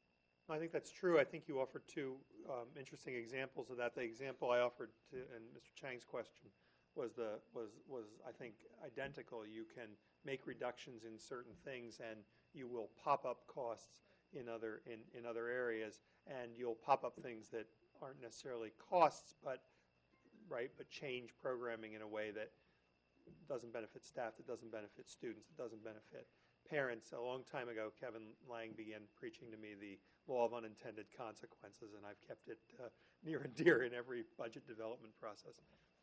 So as we wrap up, this has been mostly focused on the operating side. Do you want to say anything about capital or not? Yeah, no. Well, the only thing I'll say is what I've said pretty openly, that from my perspective, based on our projections, in terms of some things that need to happen, we're late. I mean, I understand. I heard it said. I sat at the table 2 weeks ago and heard it said that one group thought we should examine the second option a little bit more, and I do appreciate what's going to happen now. I just want to make sure that everyone understands that in terms of those projections of the use of Old Lincoln School and devotion, and what we're starting to play out in terms of the other pieces that are popping up in terms of the short-term plan.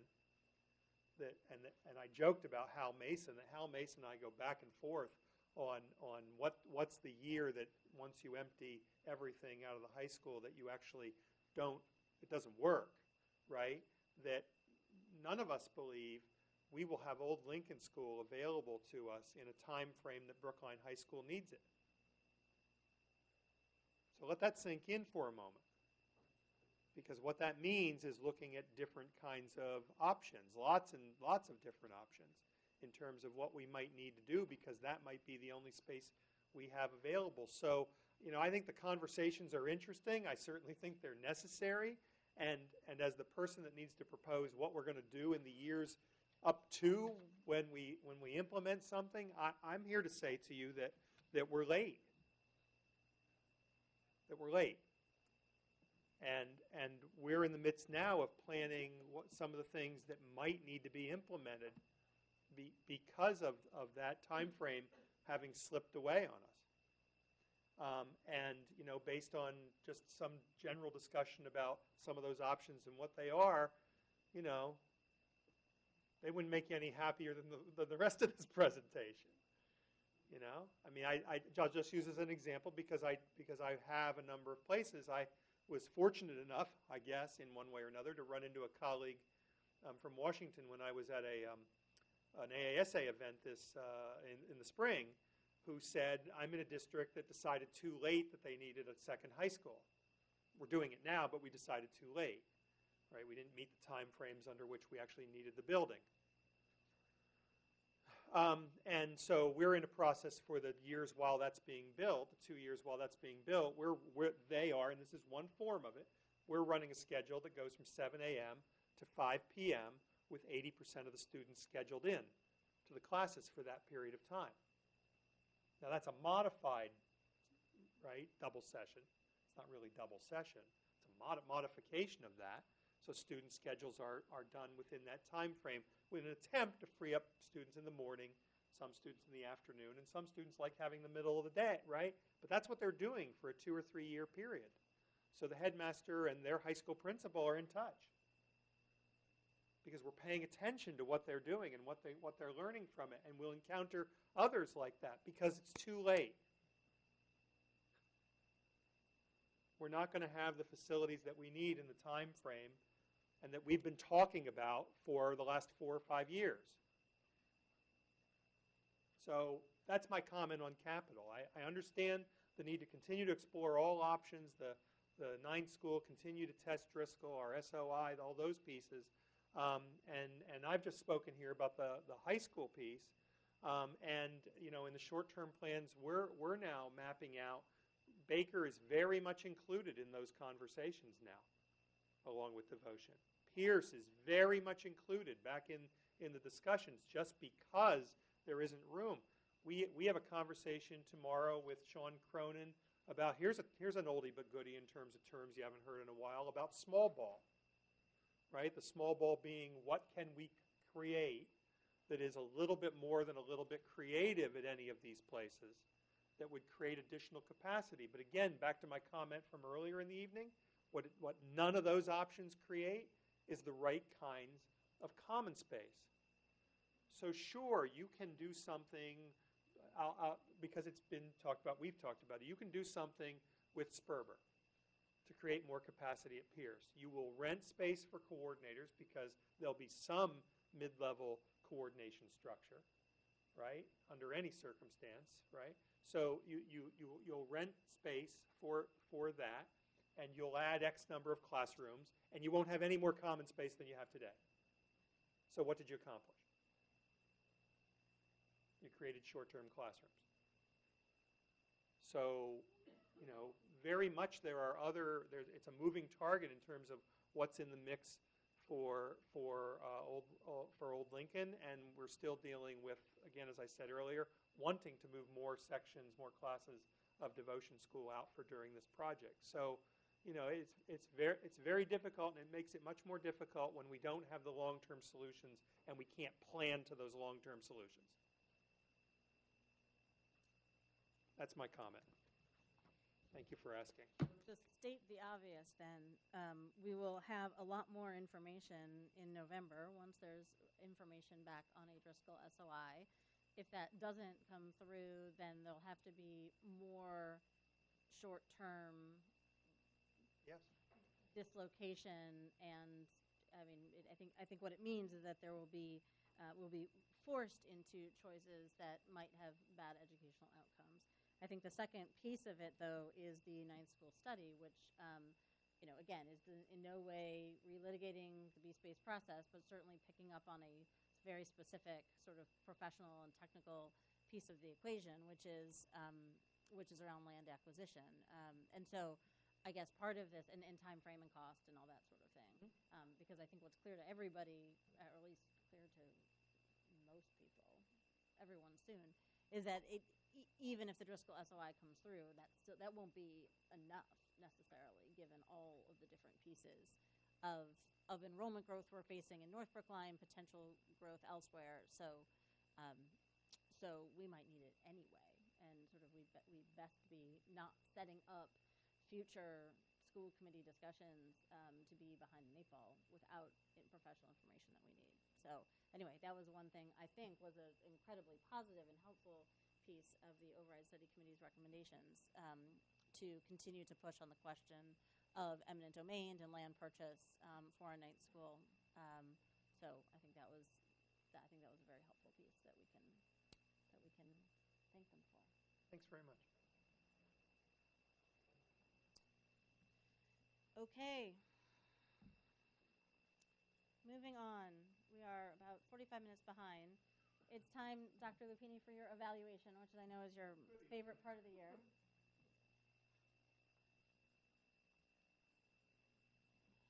So just a reminder to the community, and I will be brief given that we're behind. I think I'm batting 1,000 for being over on school committee meetings, so that can go into my, I had one. I was going to say, you could put that in my evaluation.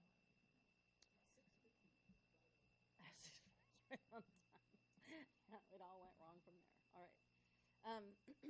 So we are undergoing a new process for superintendent evaluations this year. It is in some ways, a continuation of the process we've had to date, and to some extent is new and driven by our favorite thing, which is state mandates of the department on how superintendent evaluations will be done. And lest you all complain bitterly about the forms and the process, I would like to remind you that the forms and the process were designed by representatives. The department, when it was designing the superintendent evaluation process, was kind enough to ask for superintendents out there in the world, living and breathing this job every day, to say what sort of evaluation system should this look like. And they asked the same thing of school committee members. So let's actually ask them sitting as school committee members. And you might have gathered from my tone of voice that the department, the Commonwealth's representatives were none other than our very own superintendent, and I think our then chair, is that right, Ms. Stone, or then chair? We were members of the committee. So, We were members of the committee, right. so you were representatives. So thank you for this form and this process and these rubrics. We're very grateful for that. We have nothing to do, however, with the translation of the forms into the actual online experience. So here's what I'm going to do. This form is 10 pages long.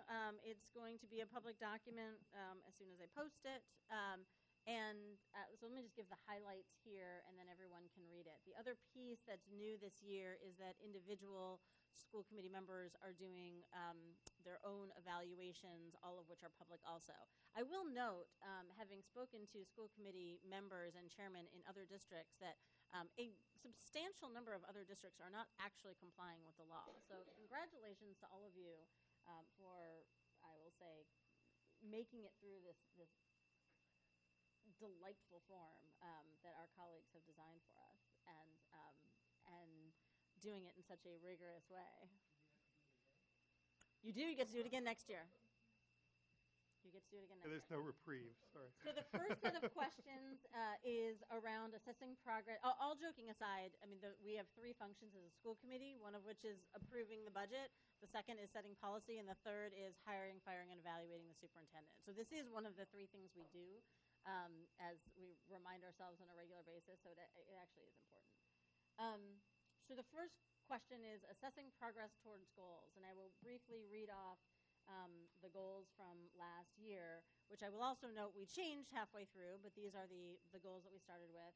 One is around increasing engagement and visibility at our schools, the superintendent's goal to do that. The second is around developing a vision and plan for instructional technology. The third is creating a long-term capital and operating plan. The fourth is creating short-term and long-term space decisions and implementing them and creating the framework for them, including the high school, Devotion and Driscoll and Lawrence. Implementing the first year of the educator evaluation program, negotiating collective bargaining agreements, and implementing a number of state and local initiatives. So all of those, I mean, I think that the takeaway is that there was significant progress on them. We wouldn't say that they were met, and we wouldn't say they were exceeded, but there was significant progress on them. The second set of questions is around assessing performance against the standards. There are 4 standards. The first one is around instructional leadership, and we believe the superintendent to be proficient there. The standard 2 is management and operations. We believe the superintendent to be exemplary there, a model for others, significantly exceeding the standards. The third is family and community engagement, where we believe the superintendent to be proficient. And standard 4 is setting a professional culture, where again we believe the superintendent to be proficient. And proficiency is understood to be the rigorous expected level of performance. The last thing that I will do is try to pull together some of the summary comments, given the lateness of the hour and given that people will be able to read these in more detail, all 10 pages of them.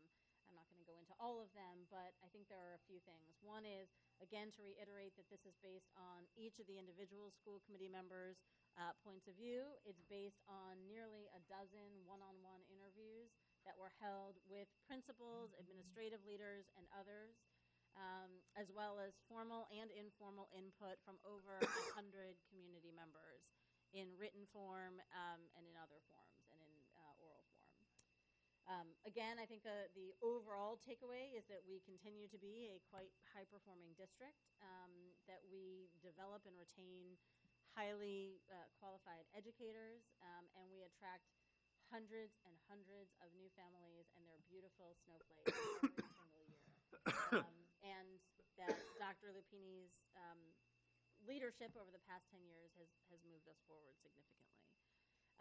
The challenge, obviously, is enrollment. I'm not going to go through all of this since it reiterates some of the things we've talked about. And what we note is the increasingly tight balance between our priorities and meeting those priorities within a budget. So, declining per student costs while still maintaining educational quality, even if it's plateauing, it's still very, very high. I think the second set of things that we were very grateful not only to the superintendent, but Mr. Rowe, you got a specific shout out for many of the management and operations pieces. You'll be pleased to know. We were also delighted with a lot of the important instructional initiatives. And Dr. Fisher-Mueller, you got your shout out here in terms of the fact that this growing enrollment is a testament to the outstanding education that people expect and by and large get here. And just to name a few examples, one is the successfully completed strategic plan, which was a highly collaborative effort. There was a tremendous amount of community input. There were many community meetings. There was a diverse and outstanding committee that put it together. There were multiple forums with parents, and they really do reflect, I think, the best of what we're looking for.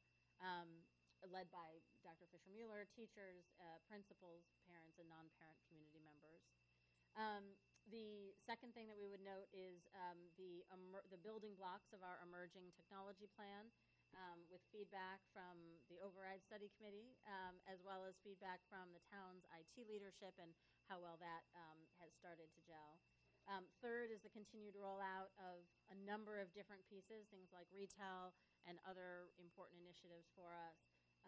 And as a final example, advancing our very important literacy initiatives from the Literacy Collaborative to the benchmark assessment system and programs for struggling learners like LLI in the earlier grades, and then advances all the way through the high school, things like the Content Reading Initiative for nonfiction, which was a joint effort of the public schools, of the 21st Century Fund, the BEF, and many others. So sort of across the board progress on literacy, and we're grateful for that.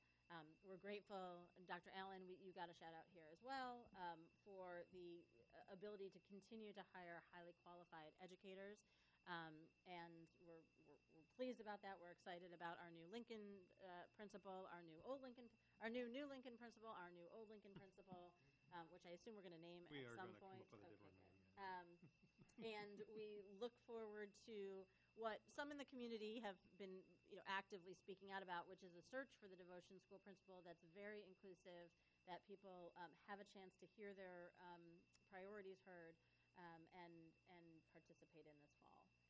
I would say we're also very pleased to be moving forward on our shared priority to create an increasingly diverse district-wide and school-level leadership team. Clearly more progress has to get made, but there's been a tremendous amount of long-term vision and near-term pieces that have been put in place over the last number of years, and so we commend the superintendent for that. We are appreciative of Dr. Allen's leadership there as well, so thank you for that, and there's obviously more to come, and we'll hear that in a couple weeks. Finally, we were particularly pleased with working collaboratively with Dr. Schmuckler on advancing important special education services. We noted the work to educate Brookline students in Brookline by creating successful district-wide special education programs, and avoid the need for unnecessary referrals to special education by creating regular education interventions, and just how important it was to continue that work, continue the data analysis behind that work, and to look at that specifically with respect to overrepresented populations. But broadly speaking, that there seem to be so many pieces of that were working well, everything from handwriting initiatives and social emotional learning and early intervention that then sort of prevent the next level of special education services being needed. So we just were very grateful for across the board, all of these very important instructional and educator initiatives moving forward, and the support of your outstanding senior team and your principals in making that happen. So there are achievements. There are also a couple challenges. Obviously, we are challenged by the enrollment growth, which again, not to at my own peril do I disagree with Ms. Charlewski, but there's a depressing nature to this, but there's also a really outstanding nature to this also. And is that not a disagreement? That's not a disagreement. I was Okay. depressed about the numbers. I wasn't Okay. depressed about the Okay. students. I think that's great. Right. And I will also say that we are very fortunate in this town to have an extremely active, engaged citizenry, all of whom are legitimately count themselves among national leaders in education. So there really are people in this town who know a lot. And there are a lot of people who care a lot. And both the people who know a lot and the people who care a lot, and then there are people who are both, have incredibly high expectations for the type of not only educational services that their children will receive, but also the level of engagement and communication that they will get. And so one of the other challenges of enrollment growth is our challenge to adequately engage and communicate with our citizens, with our residents, with our parents, with our non-parents. And so figuring out how to do a better job of communicating a crisp, clear vision, a case for how these things fit together is something that we're particularly interested in and looking forward to this year. Clearly, we play a part in that, but this is your evaluation, not ours, so we're going to talk about your piece. And I think that as we think about the vision being built on the strategic plan priorities and linking them to what's happening in the schools, that those are really important. And I guess this will continue next week with the Board of Selectmen and helping them understand kind of the vision and the context and how this all fits together. I would say we also look, I think the way we worded this was, we look forward to Dr. Lupini's leading us through a robust discussion of long-term capital contingency plans, even as we move our early education into rented space this year more than ever. Continuing to carve out suboptimal classrooms in our existing buildings, which we saw tonight. Completing the Lawrence expansion, proceeding with the Devotion renovation project, which we celebrated earlier. Reopening the old Lincoln School, awaiting news of the potential Driscoll expansion, and preparing for the Brookline High School expansion from 1,700 to potentially over 2,600 students to be educated. Wait a list. It's also increasingly clear to us that you and your 15 principals and senior staff members, now that you've added That's right. Ms. Crowley. That's right. She's not Dr. Crowley. No. Ms. Crowley, that they themselves are strapped for time. So not only are you strapped for time, but they are also. And so thinking about what it will take to actually get you into buildings where you would like to be, with principals where you would like to be, where we would like you to be, and what sorts of supports that means. And what sorts of supports it's going to take to do the type of district-level planning analysis that we all have come to expect. And specifically, we talked about some of the things that I know are on your agenda with your senior staff this year regarding the technology plan, not only implementing the specific pieces and not only the pieces that are around instructional literacy, but kind of how the whole thing fits together, what the vision is, how it's going to be better for kids, and just explaining this to people in a crisp, articulate way is something I think that we've all struggled with, and so we're looking forward to your leadership on. I think the other ones are things like program reviews, ECS program review, the enrichment and challenge support, the results of our coordinated program review document, and what types of changes we'll need to make with that, an aligned guidance curriculum, examination of and meaningful progress towards appropriate representation of students by race and other factors in our special education programs, as well as implementing educator evaluation and the new parent and community surveys, which we're all interested in looking forward to. So there's a lot here that we're excited about, and there's a lot of challenges upcoming, and there were a lot of places where this past year life got in the way of plans, and so some of the other pieces that we've talked about as a committee is how to make sure that these goals stay real goals and we don't sort of start piling other things on even as we're trying to achieve these. And to the extent that we do want to change or amend, or you want to change or amend the goals, that we not take things off and add things without an intentional and thoughtful conversation about that. So overall, we are obviously very grateful for your leadership, for your senior staff who supported you, and we have high expectations for the year to come.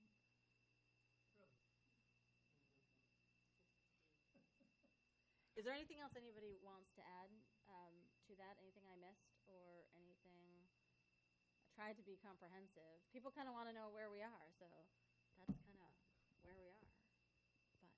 But did I miss anything?